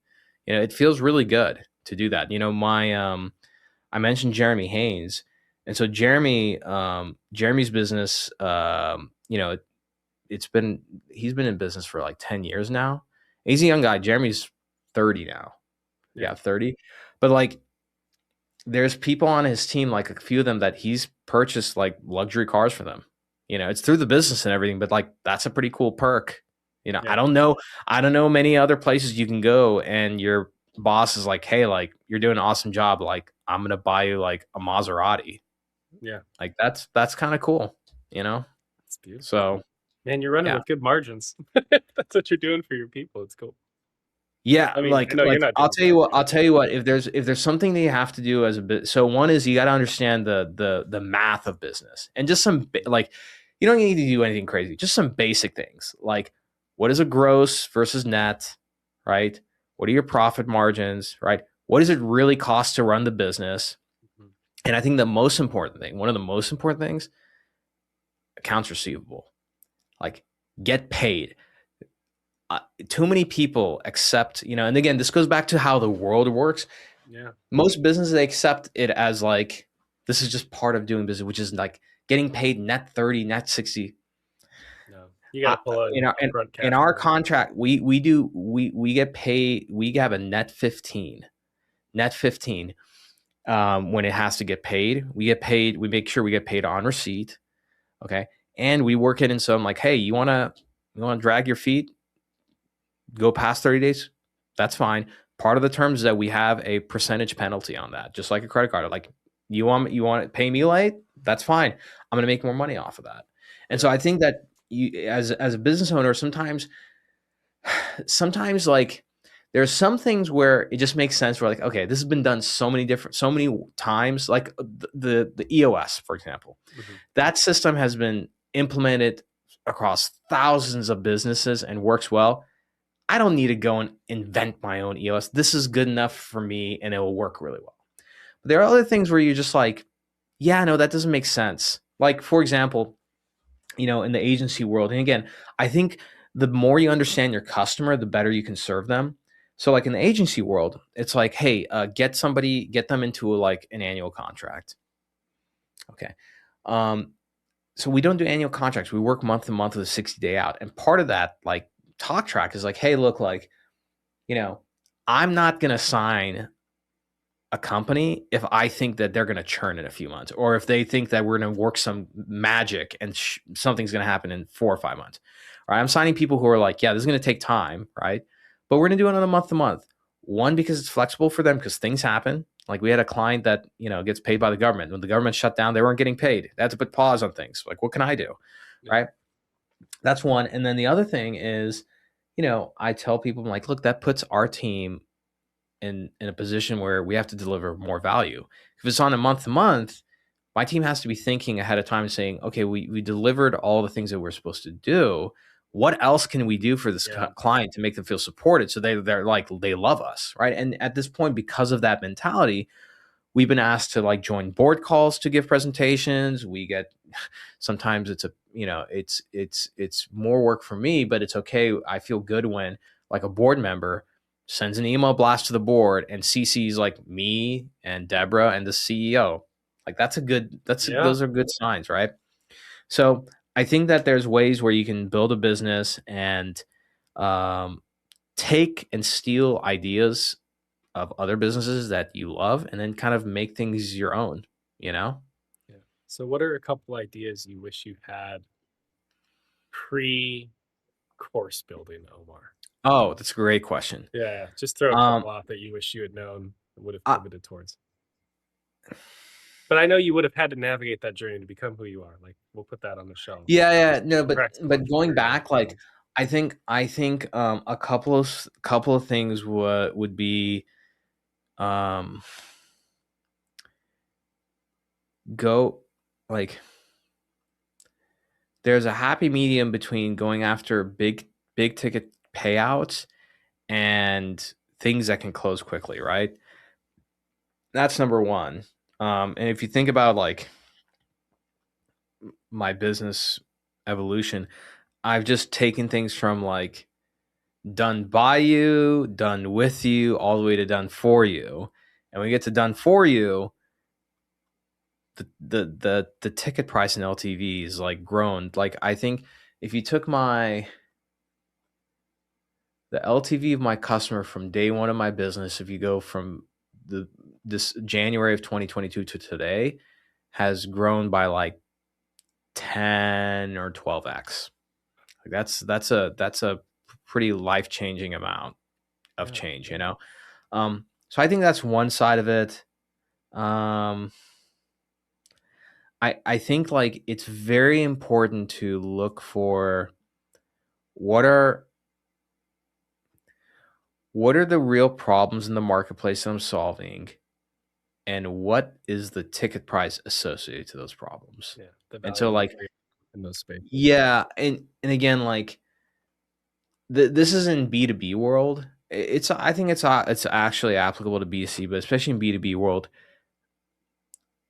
the more complicated a problem is, the more expensive it is, the better. And so if you think about like, what are the two problems that we technically solve for?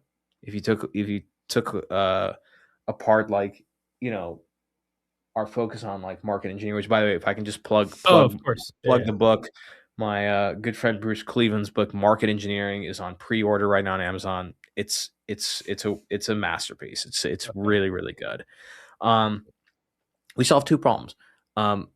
Investor awareness to raise money and commercial adoption. Like those are the two biggest problems that like every one of these companies has, which by the way is not just limited to our industry. So if you want to like get creative and scope out, when we become wildly successful at this playbook and process of helping companies engineer their markets so that they raise awareness with investors, they get leverage with strategics, they drive commercial adoption. And we do that in MedTech, which is highly regulated. You don't think that's going to be an easy thing to kind of duplicate and translate to other areas of healthcare or life sciences or into SaaS or any other industries? Like, so that's how I think about this, and we'll see. It's a journey, right? Like, Yeah. talk to me in a few years. I'm sure the business is going to evolve a lot. And going back to something I mentioned earlier, on one side for business, I think it is important, like every year, like not just even every year, maybe every quarter, I'm trying to do it or let's say every year I have like one big bet, So like 2024 was betting on like doing an agency model and making the agency what I wanted to be, which is why we're doing the market engineering approach. Cause I'm like, that's not your typical market agency. That was 2024. 2025 was like hiring my first like real like C-suite, C-level leader, like a director. Yeah. And so we'll see what that is this year. But then at the same time, a lot of just building revenue, it just goes back to just kind of boring, repeatable work. Like every day, every week, I need to prospect. I have to have like the same calls. I got to send out proposals. So a lot of times, the path to building, I think, revenue for a company is, revenue. Just what are the key revenue generating actions, and how do you just do them over and over and over again? If you want to think about like a really good, a very good framework for life that I usually talk about when it comes to sales, but this is a great framework for life. You have your result that you want. I want my business to make $10 million this quarter. I want sales to do this. I want like whatever that result is. I want to land this job. Cool. Below that, you have some objectives. All right. So we'll use the revenue one. So if you want that amount of revenue, you got to have 100 deals in pipeline, and at a 30% conversion, it's like this many, blah, blah. So you have the you could reverse calculate it. Yeah, but that's where most people stop. The only thing you have control of is below the objectives, you have activity. What do I do on a daily and weekly basis to hit those objectives to get that result? Like, think about, for me, I have like a weight goal, body fat percentage goal result I want to get. So some objectives like blah, blah, blah. At the end of the day, activity wise, it's just like, don't overeat and do some level of activity every single day. And you can get into details, but like at the end of the day, that's all you really have control of is the activity. And this is why like I'm also a big believer of like, I know we just talked about technically goals, but like I think goals are also for suckers. I think what you have to focus on is systems. Yep. Right. Again, I gotta give credit to my late mentor Scott Adams for teaching me that. Right. Like setting up systems are the things that not only help you achieve goals, but like surpass goals and achieve things that you didn't even think about.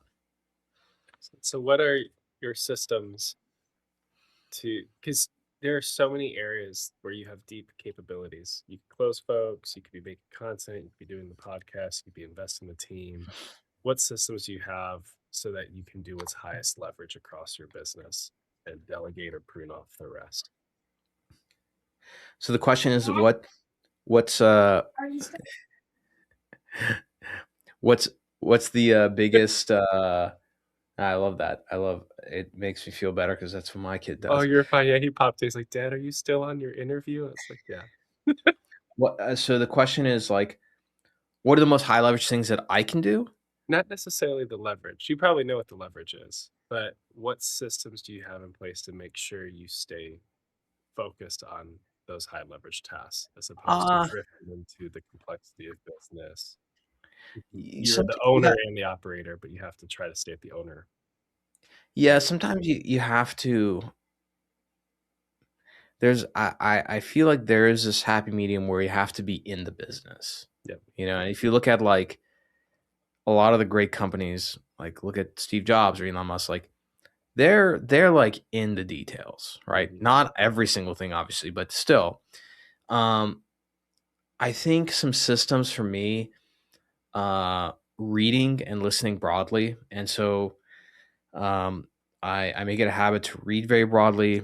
On the podcast side, I listen to a wide range of podcasts. I'm listening to a lot of history podcasts these days. Like if you want to become like a really astute student of business, sure, you can read like books on business and everything, but like if you study history, you'll probably learn a lot more there on strategy than anything.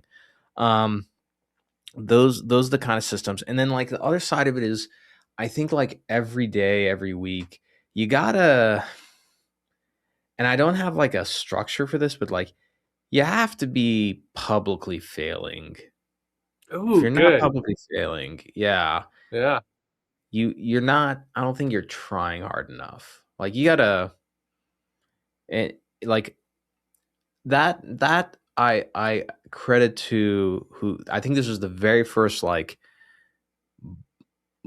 business author, mentor, whatever that I ever had, and who's like, that was the first course actually I ever took, was like Seth Godin. Seth Godin is the OG.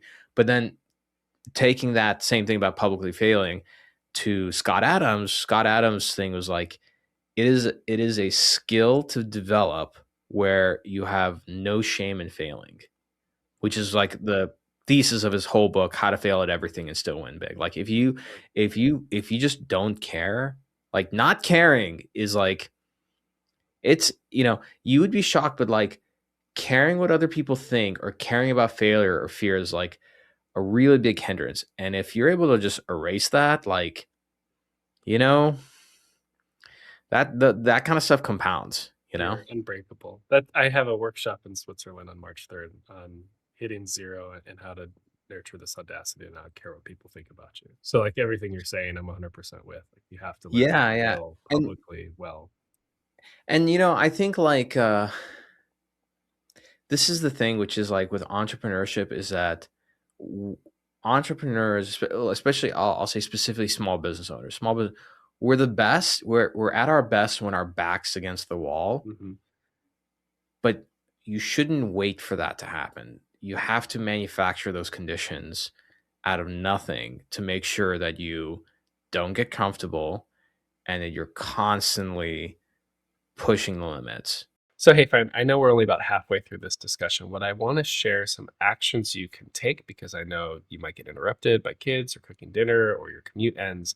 And I want to make sure that you could actually progress in your journey and take some real action. So, I'm going to run through these right now and then we'll get right back into the show. First of which, please connect with Omar on LinkedIn. His content is phenomenal. You can also follow the State of MedTech podcast. And if you want to join Omar's waitlist for his show, or learn a bit more about MarketCraft, you can reach out to him directly, and I'll post some links on how to do that. Number 3, I want to encourage you to join the Sunday Sips waitlist or possibly nominate a friend. I am incredibly selective with how I do this show. I only do about 2 episodes per month. This is a high ticket done for you service that I do for different guests. And I really want to bring the maximum value possible to you as we craft your story. So I have a waitlist that has a video explaining behind the scenes on how I build this show and a couple questions that assess your podcast readiness skills. So everyone actually has a couple gaps before they step on a show. And I want to provide you a framework with a little radar assessment so that you know where to grow in order to step onto something like this. Number 4, I'd encourage you to navigate the Big Brain Waitlist. This goes through other things I do, such as keynotes or stealth mode consulting for Moonlight Medical. And you could also share that with a friend, which would be incredibly helpful to me as I get the word out about the business that I'm building. Number 5, if you want to connect a bit more outside of this episode, I've actually curated 2 really interesting communities on a platform called Skool. I'm more present there than on LinkedIn. The first of which is the Big Brain Club, where I help people build the lives they desire, living where they want, loving what they do, and being paid well for it. A lot of times we can get stuck having a dream or an aspiration, but we don't take diligent action towards it with urgency. So I provide a free roadmap or a free tool that people can leverage to accelerate that process. Then I also have different courses or consulting. What is it? Not consulting, coaching, which is fun. And then the second one is Skool MedTech. Now, if you are a MedTech nerd, I'm trying to build a community. This is still in beta, just focused on circling around clinical unmet needs and chattering from a biz dev perspective, looking at the technology, looking at the IP, looking at the market, and eventually connecting people in our industry around these clinical problems and hopefully spinning out companies, raising VC. Like that's my master vision for it. So that's a hub for MedTech nerds to share latest and greatest things happening in our industry and connect with one another and collaborate. And then finally, I encourage you to check out Omar's Second Sips episode. So throughout this episode, when I'm editing, I've been flagging different moments with little markers in my editor. And then I go back and touch on each of those markers and pull up my tablet and sketch things that I just didn't have time to interrupt the conversation with. So if you want some deeper context, double the value, go check out Omar's Second Sips episode, or check out any other Sunday Sips podcast episode. They'll all be listed below, both their Sunday Sips and their Second Sips. And let's get back to the show. If you look at some really great small business owners in our space, Scott Pantel is one of those people. Joe Mullings is another. I put myself into that mix just because I've launched all kinds of different things, like a variety of things that all of us we've tried, that some of those things worked out really well. Some of them were just royal mistakes, like fails, just blew up. And it just like, it is what it is, like, I think that's the key, and it's easier. I think it's like easier said than done, but on your way to, like, I heard this a long time ago and I didn't quite understand it, but like on your way to your first like 100K and then eventually your million, like those milestones, they're like more mental than anything else.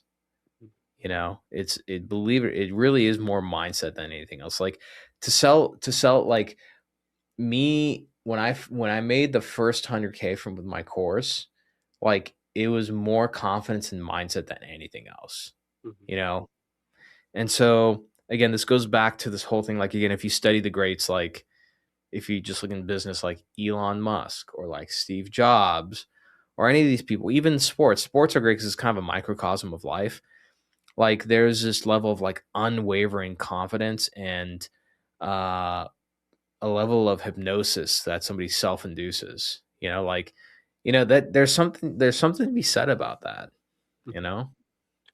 So I feel bad because I could tell that there's a lot of MedTech-y questions I've wanted to ask, but I actually you can ask me with MedTech-y questions. I've been kind of like rambling now, so go for this has been so interesting.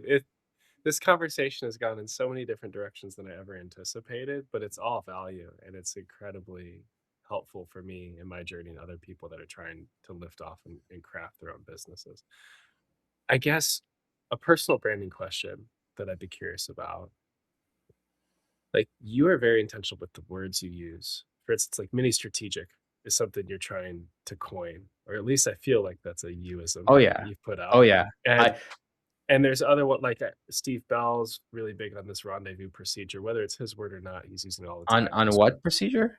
Rendezvous. So it's when you're working inside a lumen and outside at the same time. Like a rendezvous. Yeah. So everyone has terms. I'll make a comment about it. Yeah. So I want you to ask your question, but just quick comment on this. I learned this from Scott Adams. Yeah. Which Scott's thing is like, you're really good at persuasion if you start to see a word that you manufactured like out in the wild. Mm-hmm. So like the term win bigly, that was Scott Adams. Talent stack or skill stack, that was a Scott Adams thing.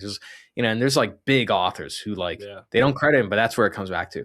For me, mini strategy, I'm trying to proliferate, and like I never call it out because I'm like it's gonna ruin it. But like I think it was on stage at that keynote, but like Ray Cohen used the term mini strategic. I'm like, it's working. Got it. It's good. Yeah.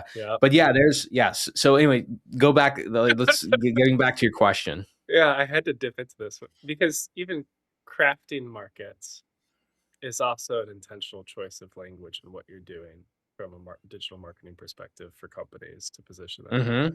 So I guess break down mini strategic. You could nerd out on it for a little bit, but it seems very timely with what's going on with like the Pew getting like it's like the best example of one. Yeah, which you've continued to hamper on it, and it for me, I have a totally different narrative in my brain around that whole situation. But the way that you framed it for being good for the ecosystem is really cool. So where that came from, why you made that choice, why you're pushing it so consistently.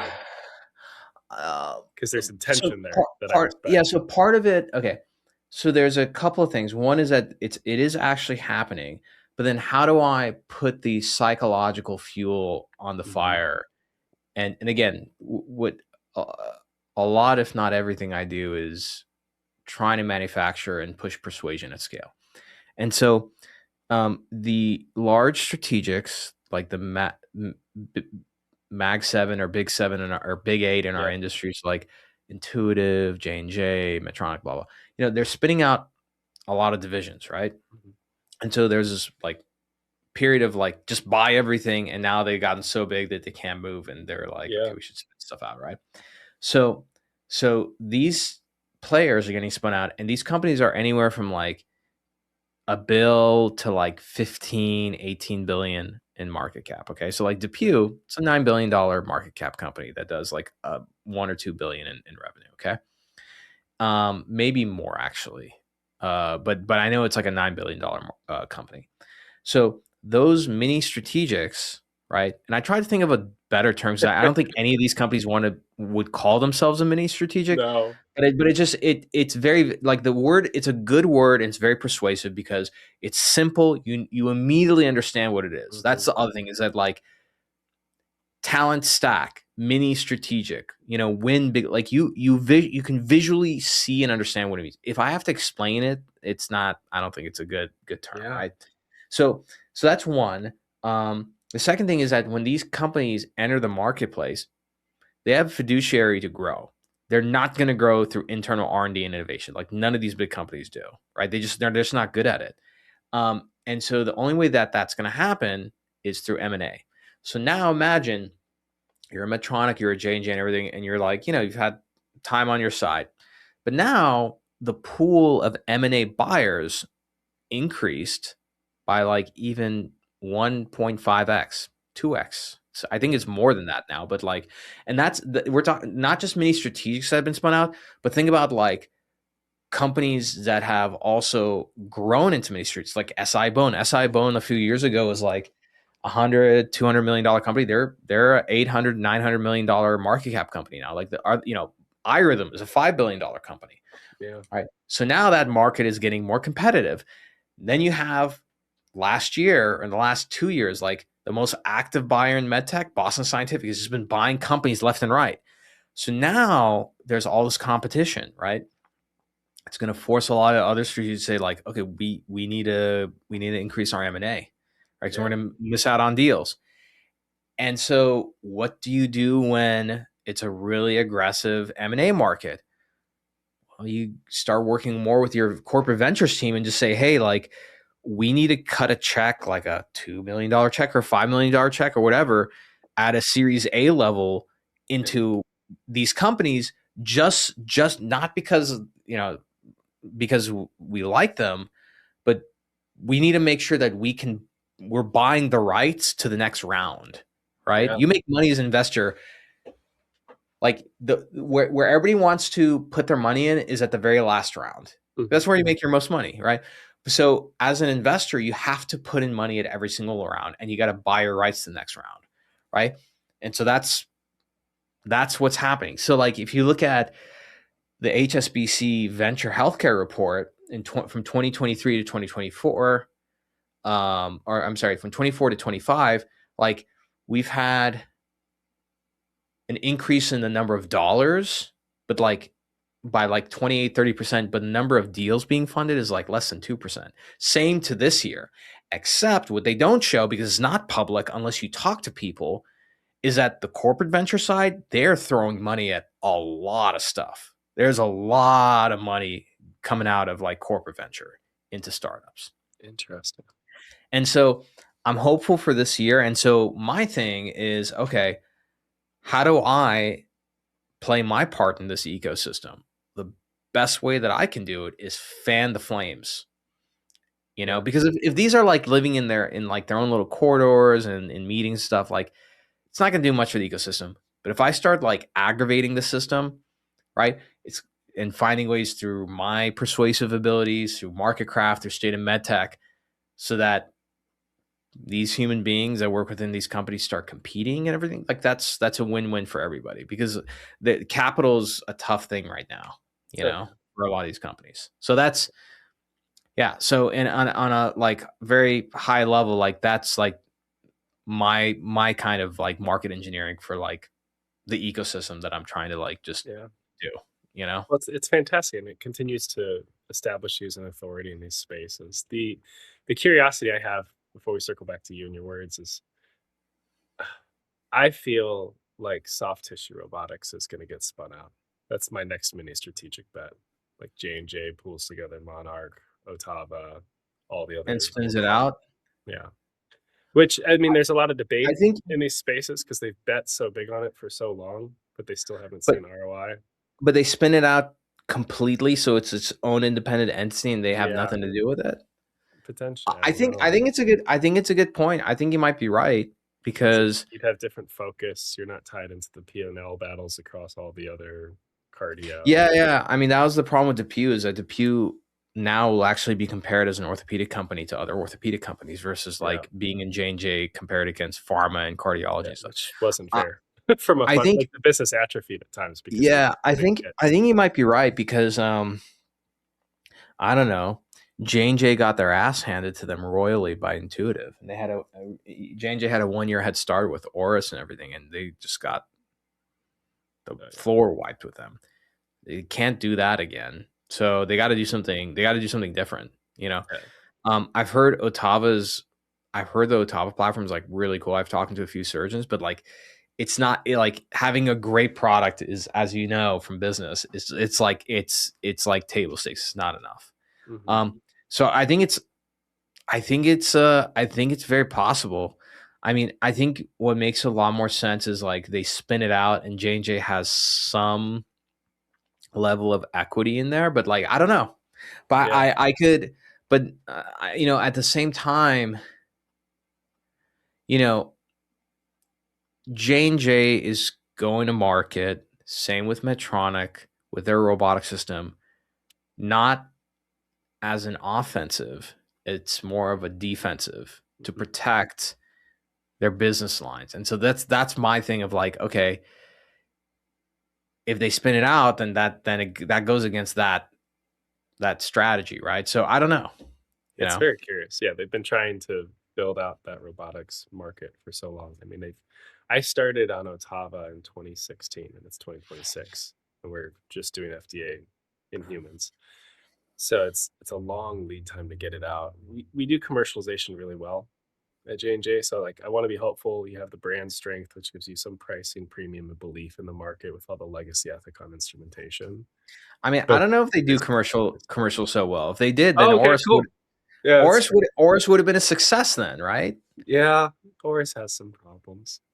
I mean, like, it's selling a robot, selling high tech capital equipment is a definitely a very different game than uh surgical tools or anything else. Like Yeah. it's not for the faint of heart, for sure. You know.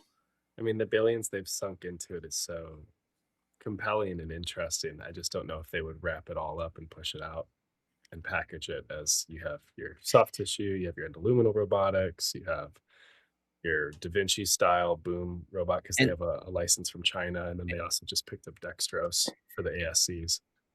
yeah, and I mean, think of it like this also, is like when DePuy spun out, DePuy doesn't have like any major products they're going to market with. So like, they spin out, they're fine. DePuy's just going to continue doing its own Yeah, thing. yeah, But like if J&J spins out that division, then like I don't know. I don't know what that could look like. That would be interesting though, you yeah. know. I have no idea. I can't predict the future in those areas. I just when you started talking about mini strategics and what happened with DePuy, I saw the whole arc from Gorski days when J&J's better together across consumer, pharma, and MedTech. And then Joaquin comes in. I forgot exactly when we cleaved off Kenvue. I don't remember if that's pre-Joaquin or after, but he's a I pharma guy. So then like Yeah. cleaving out larger cash cow business units from MedTech, eventually a schism from MedTech and pharma altogether. Like I think there's more efficiency because it got so big to start to break up into different pieces. And the rebranding that J&J's gone through is weird. Again, this is just my world now, looking at it external after 2 years of my exit. You gave me an interesting language to play around with what the future of Johnson & Johnson looks like. And then we'll see. Or they hold on to it forever because they're stubborn. We'll see. I mean, I just don't live in those neighborhoods, you know? Like Yeah. I'm a startup guy. Like That's awesome. I'm on the left side of the curve. Yeah. You You're know? on the moon side. Yeah. Yeah. So I mean, I don't know. I mean, I can pontificate about it, but like Yeah. I just don't I've never worked within those companies. I just don't know. All like anything that I'm saying is just based on what I'm seeing other strategics and industry players do. Yeah. So I mean, we'll see what happens. But I think it's gonna be a good year for MedTech. So Mhm. Yeah, and what's the going back to your magic words?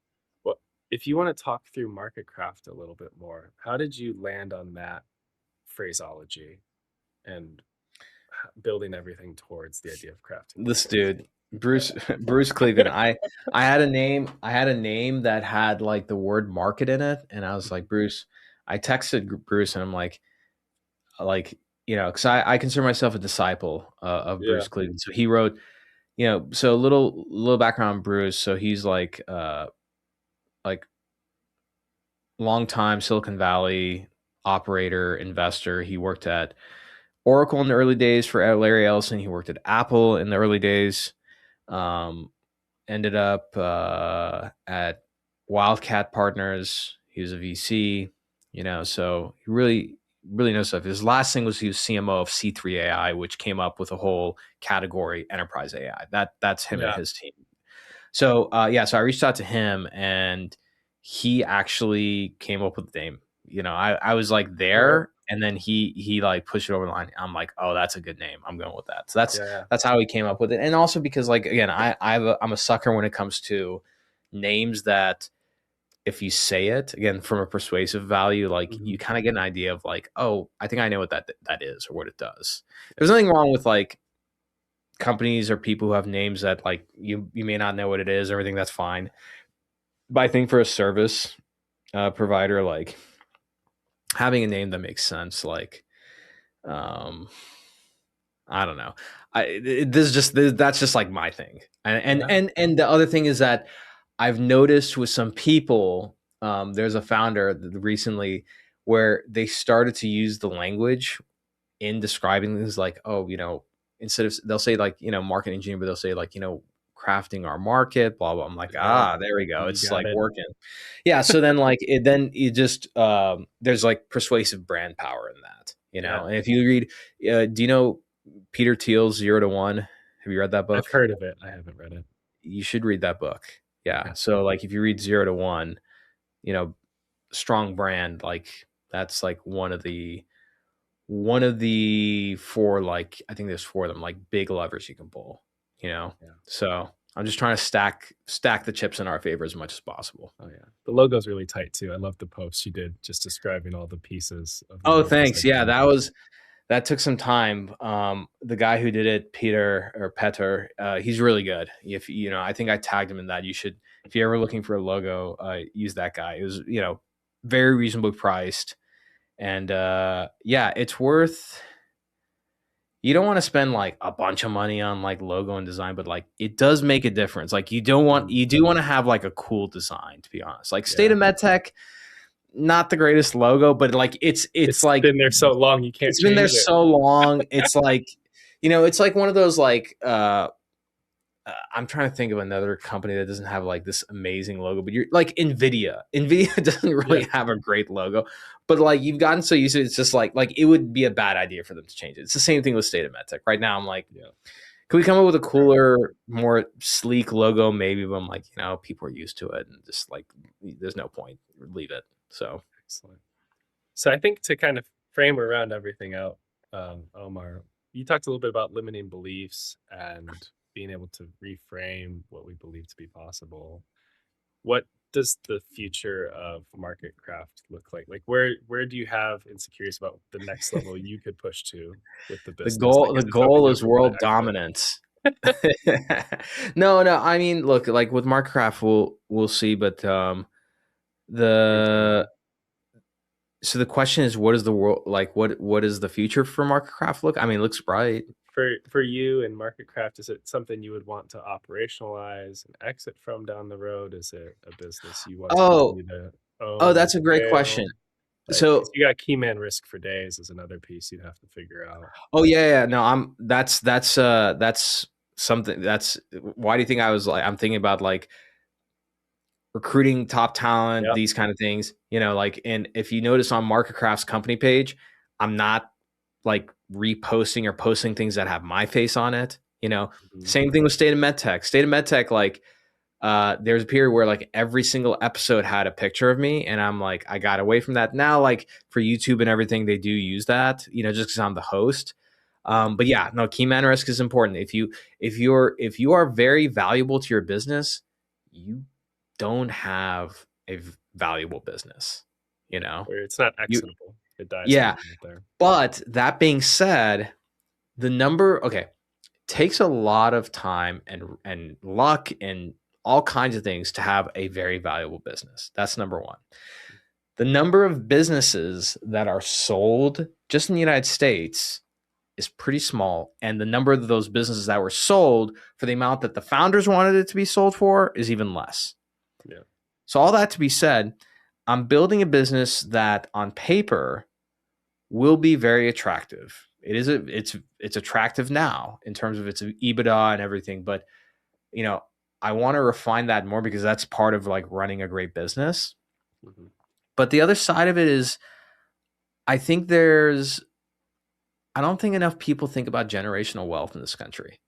Mm-hmm. And so I will see in 5 or 10 years how I feel about it, but like I kind of want to build a business that is going to operate on its own, that people within the business are making so much money that they're just driving things forward, and I can just either go off and do my own thing or continue to add, like my top priorities from my right now as a CEO, outside of like, yeah, I got to do things like get people paid and stuff, that's just part of running a business, right? Until you delegate that out. But like for me, it's sales and marketing, which is really around content. And then you can call it R&D or like service R&D. So like what like new service lines, what new kind of products, what kind of things can we do? What else can we do to make our customers like super happy and like extend lifetime value, get the most out of customers, et cetera, right? But I don't know. I think I'm going to quote another mentor of mine, Tim Orowski, who was VP over at Mazor. Great guy. He's really former intuitive guy. When I started at Mazor, we were public, and I was of course like everybody, I was a young guy. I was like, oh, how are we going to sell? And he told me something really really like valuable. He said, if you just focus on getting the company sold, you're not going to build a great Oh, company. yeah. But if you focus on building a great company that can go the distance, someone to come knocking, right? Mm-hmm. That's like Axonics selling for $3.7 billion didn't happen by accident. Like Ray, like raised a lot of money and spent a lot of money to hire top talent, pay them a lot of money, hit the market hard, all these different things. And then like they were like cash flow positive, like after a year, of going public, right? Like, and so, so I don't know, but as of right now, like I'm not thinking about selling. And there's a part of me where I'm like, okay, let's say somebody came along for like either one of my businesses, like, State of MedTech or MarketCraft, because they're separate, right? Yeah. And offered X amount of money. There's a part of me where I'm like, well, if you're offering me that much, how much are you actually valuing the company then, Yeah, right? exactly. And so those are the kind of things that I think about, right? So we'll see. We'll see. And I think, let's just put it this way, between State of MedTech and MarketCraft, the intersection that those companies both sit at, there's a lot of streets that go through that intersection that at some point I can figure out a way to extract value out of. Yeah. I can add value and then the byproduct is going to be revenue from that, and so we'll see, Well, Scott Pantel at LSI, I think, could have sold LSI a long time ago and had a yeah, good payday. Didn't, and like he's built a better pretty payday. impressive ecosystem. Oh, yeah. Thanks also to him hiring like a guy like Henry, who's his like right hand. So we'll see. We'll Yeah. see. I'm early in the journey, but like yeah, we'll see. Just keep following the company page, Yeah, a curiosity I'll seed with you, and then I think we'll wrap because I do have to cook my children dinner at Sure. some point. Why aren't you playing in the angel investor, private equity, like building out MedTech company spaces? Like, why don't you use this business as an asset to bootstrap your own fund and start funding the Oh, companies you believe in? well, for one, okay, angel investors, investing's for like it's a losing game. Like you Yeah, can, it just there's because I've angel invested before, yeah, and like lost it all. not yeah no Yeah, because like at the end of the day, someone's gonna come in and put in more money for those who for the people for the uneducated people in the audience who are like, yeah, oh, but Omar, what about like JCal and blah blah blah who put money hmm, in Uber? JCal was a scout for A16Z. yeah, He wasn't just some random dude who wrote a $20,000 check into Uber, right? So hmm, that's number one. Number two, the chances of those things happening is very low. Number three, you're an angel investor. Let's say you have 100K to put into a company. yeah, What makes you think that like this amazing deal just presents itself to you, right? It's like you're walking on a sidewalk and like this deal hit every ugly branch on the way down and fell right on the sidewalk in front of you, right? yeah, So those are the things you have to think about. In terms of starting a fund, it's a possibility. It definitely is because we have really good deal flow. We have a system where like yeah, if we had a fund and we invest in companies, we have a system where it's like, hey, you're going to go through the MarketCraft, market engineering hmm, playbook, etc. We work with different venture funds. Like we already have two clients where one started out like a few months ago. The investor's like, hey, I want you to do our other company. I'm like, great. But I'm not this is also to go back to like where your interests lie and your skills. I'm not an investor, right? I'm not a fund manager. Now, in the future, would it be interesting for me to like raise a fund and then hire people from my network to say, hey, like you should leave your fund and you're going to come manage this fund instead? Like, yeah, that makes a lot of sense. But again, the mistake I think people fall into, especially as entrepreneurs, is distractions. And so oh, yeah. if you think about it with We've my chatted about that, network, my brand, you can imagine the number of opportunities that come into my inbox. yeah. Hmm. It's all a distraction. I need just one car to get me to like the level of wealth that I'm thinking about right now for my company, and that's not just myself, but the people that work for me. And then from there I can do other things, right? Like if you look at let's just look at like Joe Mulling. Joe has a really good business, right? But before he was doing Joe Mulling stuff, which is like being on the board of the Mayo surgical Barris surgical Hmm. committee, and then like doing the cool stuff he's doing on the media stuff and everything. Joe spent 20 years building like a really reputable executive search business. That's all he did Yeah. for 20 years. I think Ruthless maybe even focus 25 before getting before. to other verticals. Yeah. And then, yeah, 100%. And then the media stuff, because I was there at the very beginning, because Joe, it's funny how like Oh, he certain, engaged you with the Dragonfly stuff? Or like when he was getting I knew Joe before Dragonfly even existed. Like I was yeah, in Joe's office in 2015 talking. All this started just like the quick back end. Like yeah. all this started because Joe saw the problem with Verb in terms of like trying to hire 150 people for a company that no one's ever heard of. So he was like, why don't we create media where you don't have to show the technology, but talk about the company, Oh, all these things, put that out. It's going to make it a lot easier when we approach candidates, right? So the media thing was an extension of the recruiting business, right? yeah. And then it became its own thing. So my point is that like I'm barely in like year 2 of like the agency, and like really Mhm. year one, maybe even I'd say like year 0.5 of MarketCraft. And so those opportunities are there. They're not going anywhere, and there's no reason for me to get distracted. That's where I think people lose, is they get distracted with shiny objects. And like, as an entrepreneur, I can literally, if you give me an hour, I can think of like 20 like really good ideas, all of which would break the company. Yeah. All of them. And so part of what I have to do is control myself, because it's good. It, like, entrepreneurs, we like new things, exciting things.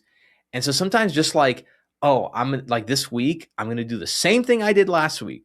Prospect, have calls with clients, I'm going to have calls with potential people, close deals, send proposals. That's it. Like, it's boring. It's way more exciting when I'm like, oh, I'm going to launch this.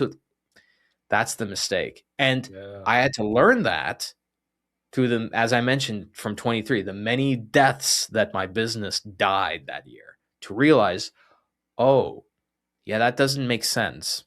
So, like, perfect example, and I'm hitting on this just one for your audience, but also just I'd rather people learn from my mistakes and have to do it on their own.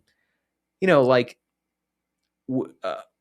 I've been invited to give lunch and learns, like, to J&J MedTech, right? It's one of their divisions.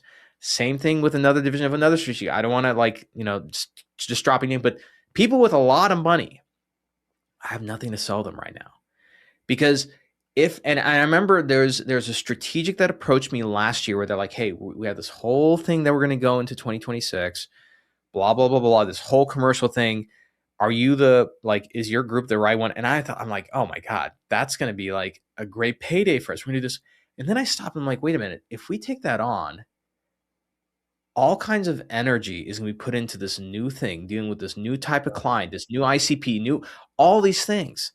I was like, it's just not worth it. It's better just to take the thing that we're good at right now and sell like 50 more of those, And then when you get to a certain point where your revenues are at a certain point, you have a war chest and everything, and you want to like do like a little experiment and add something, yeah, it makes sense. But and again, it goes back to like, even like, how did I learn this? Observing what's happening in the marketplace. Like, think about these huge businesses that do these big transformational deals, right? Like, when they inherit those deals, they're also inheriting the like operational costs, all these different things. Like, you just, Boston Scientific. On the other Scientific side of that, it's a mess trying to integrate these companies. Boston Scientific spent $3.7 billion on Exonics because it fit perfectly in their business. And it was cash flow positive, meaning that like they weren't going to pay extra money operationally just to manage. Like, it was a good buy for them. So that's how I think about it. All because of the podcast, because of all the relationships I've been very grateful to develop, and the hard work I put into like my reputation, everything, like those opportunities exist there. But like, man, I'm young, dude. Like, there's going to be plenty of like, amazing opportunities, amazing deals, projects. Like, none of that stuff is going anywhere, It's beautiful discernment. I want to keep pushing on it, but I totally respect. You can push on it a little bit more. Like, I mean, we spent this much time, might as well squeeze whatever juice is left. So go for it. It's okay. No, for me, and this could be some of these mistakes in my ventures as well, is I really believe in the ecosystem and figuring out how you have a portfolio of products that work together that you could deliver on across the range of your ideal customer avatar. And when I look at kind of your continuum, your journey, and what you've done from moving from sales into building this empire that can craft markets, and you have the distribution from like a media perspective, you're shaking hands with both large strategics and startups, and you understand deal flow. So I do see another vertical of being a builder in this ecosystem, just like Joe Mullins has built. You're putting the pieces together correctly. That is correct. That timing, I totally respect timing of it, like not being distracted and making sure you scale your business well, so you have the war chest. But I do think out of the vast majority of folks in our business, even well-funded BD teams at Stryker and Medtronic, you could possibly have a better read on where cash flow would make the most sense into certain opportunities. Yeah, And I it look, funneling. I agree. I agree with you. Yeah. I agree with you. And again, this is where, again, building MarketCraft, like, I mean, just to give you like a little more like insight, like, we have a database of investors, right? That I Yeah. know what they're looking for, etc. Building the same database for like some corporate strategics, right? We're not transacting on that yet, but like, let's build it out and see what value it brings. Early clinical adopters, right? So when you have these kind of pieces, right? And so that you move from making fundraising inevitable, commercial success inevitable, all these different, then like now you can, now you have a lot of leverage. Well, and you know what Now the you can winners start, are. That's what yeah, I yeah. like. Well, that, and then you can dictate. That's where you can dictate like higher prices, equity, revenue sharing. I mean, there's all kinds of things out there, So and you're you just pulling have to get different like really levers. creative. But again, all this happens, all these great things where it's at the end of it is like more money. It all happens as a byproduct of like doing really, really good work, Yeah. and we do a great job, but not everything we do is perfect. There's still a lot of areas that we have to perfect to get the process down. Not every one of these companies, we have a playbook that we run through and we're refining, but every one of them is going to be high touch in the sense that phase one, step C for us, for company A, may not be what company B needs. We might have to like refigure that. And that's part of running a high touch like service business, Yeah. And so is that scalable? Not exactly, but I feel like there's ways to make that model work well. And maybe it wouldn't work well for like an investor, but I'm not interested in like raising money from investors, Yeah. So we'll see. I think again, like the key takeaway here is finding something that there's a clear problem, that's an expensive problem, that's a complicated problem, coming to that with a solution that's viable, right? Working on that solution so that it's like first in class, best in the world, right? And that like there's an outcome somebody's paying for, and you're able to deliver that outcome in like less time and with little to no effort from their end, right? Like then if you work that formula, the price of that offer starts to go up very, very fast, Oh my gosh, this is So awesome. Omar, thank you yeah. so much for all of this. Like, just No a problem. gold You're a mine. great host. I knew we were gonna have a lot of fun. I knew we were gonna go easily over an hour. So Excellent. Yeah, this is the longest one I've ever done, so it's super humbling to hold space with you that long. Do you have like one big brain idea that you would like folks to sip on as we close, as you kind of reflect across everything? Yes, I have one big brain idea that excess desire will move things away from you like a magnet. So if you take two magnets with same polarity, you get to move it apart.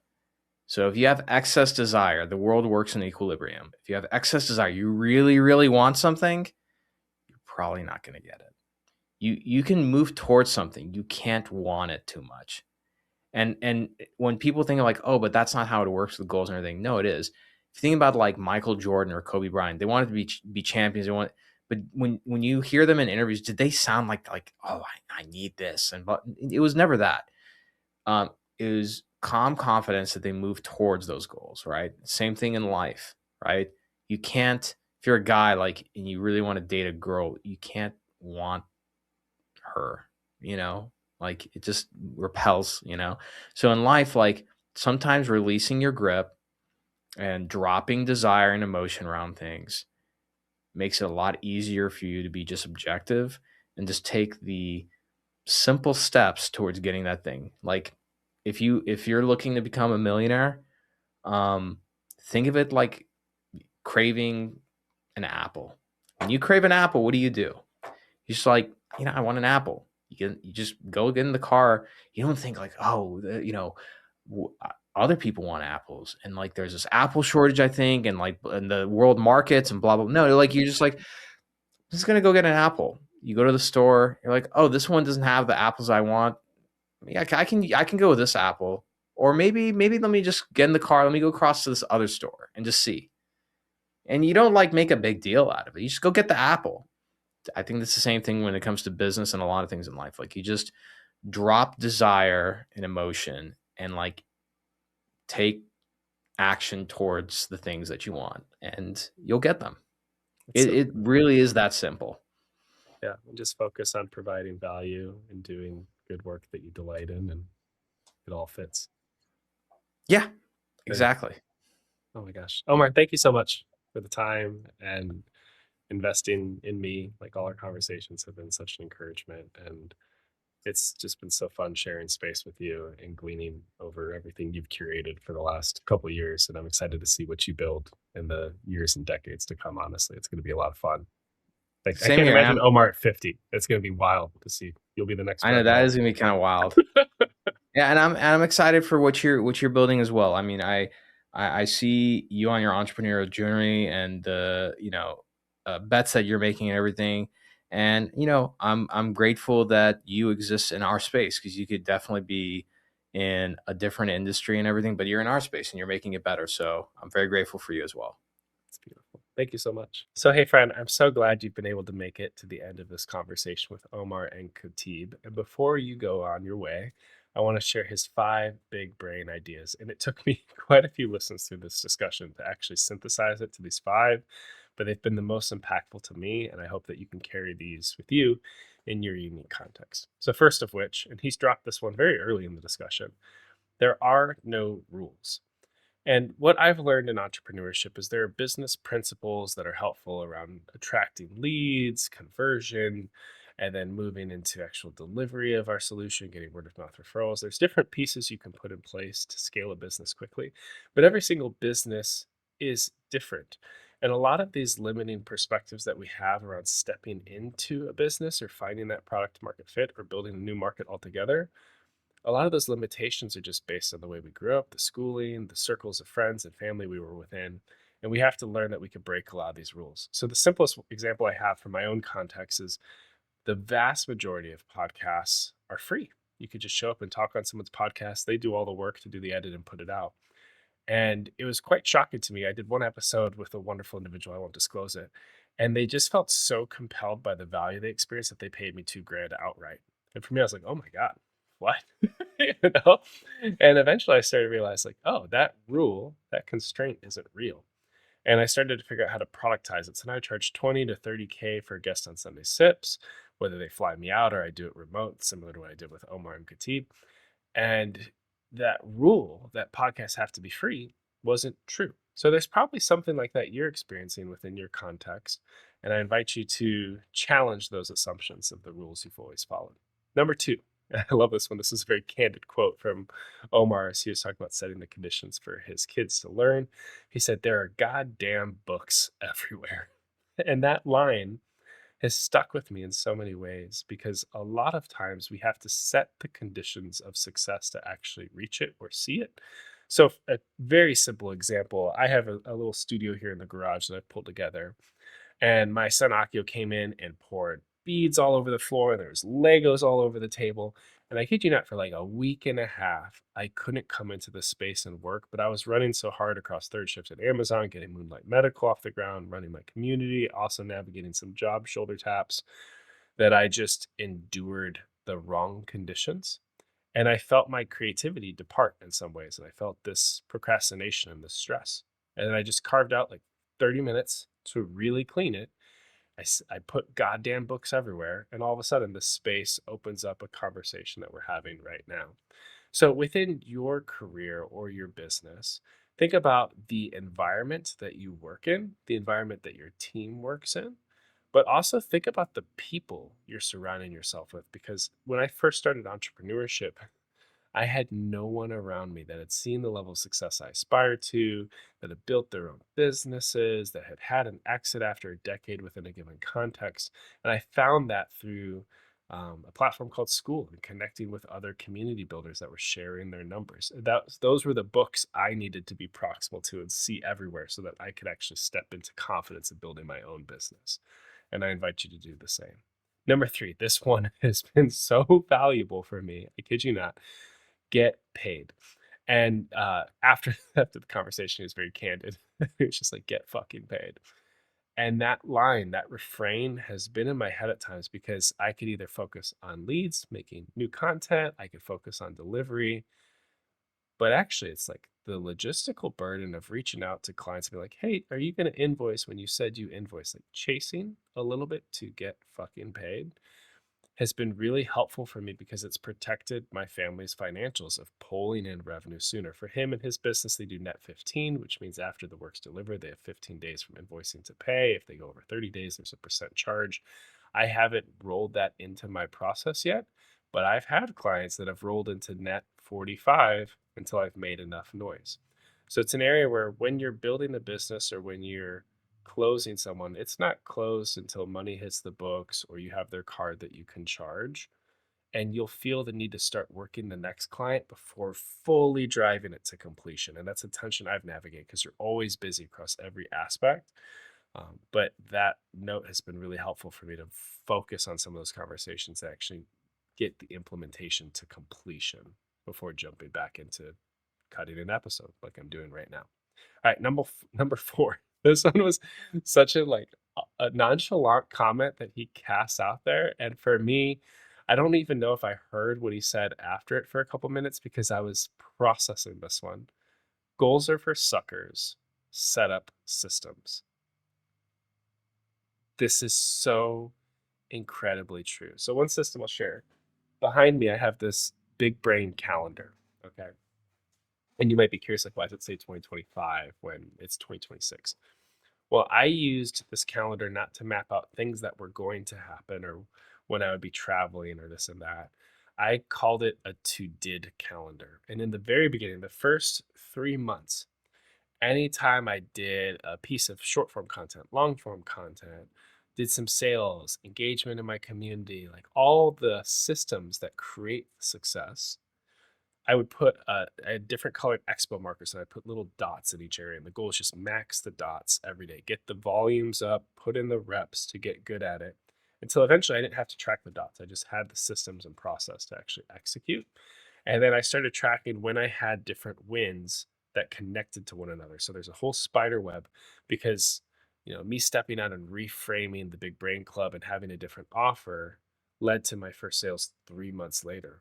Or a podcast I did with Steve Bell led to my first stealth mode client 3 months later, and then my first retainer, and then another opportunity. So I drew all these connections. So 2025 was the year where I started to figure out business and get all the pieces to connect. And so much of that success is built around systems and not setting this goal. You want to track your inputs and measure the outputs consistently and make adjustments based on whatever that goal could be. But a lot of times we could set a woo-woo target and not create the systems that increase the probability of success. So that was a beautiful knowledge drop from Omar that I've continued to double down on, especially as I'm starting to raise up a team. I'm already like challenging myself. Like, how do I set up the system and the structure for them to thrive, setting the conditions for them to operate within? And it takes work to do that. It's fun. Okay, the 5th one. This was his final big brain idea. I want to unpack it a little bit more. Excess desire repels opportunity. I want to share one of the first moments I really screwed up in my entrepreneurial journey. I had this community. It was originally called One-on-One with the Pretentious Engineer. I was moving from a content creation context and thinking, just because I'm an engineer, people will pay me for me to coach them on something. Terrible offer, terrible assumptions. Meanwhile, in Japan, the clock was ticking. We had done a strategic exit from Johnson & Johnson. We had moved 12 times in 1 year to get to Japan on behalf of J&J. My role was impacted. And we had pulled a $75,000 personal loan to give us some entrepreneurial runway. There were no perfect starting conditions. And that burn every month started tracking towards zero. And it got very terrifying. And when Omar's talking about this excess desire repels opportunity, I reached kind of this point of lockout of coercing people towards a potential point of purchase. Like sales was not good, offer wasn't good, but rather than looking inward, I had this only path forward is through, and it repelled opportunity. I actually had a dear colleague who was like, he sent me an email, it's like, I don't know what I am to you. I was like, whoa.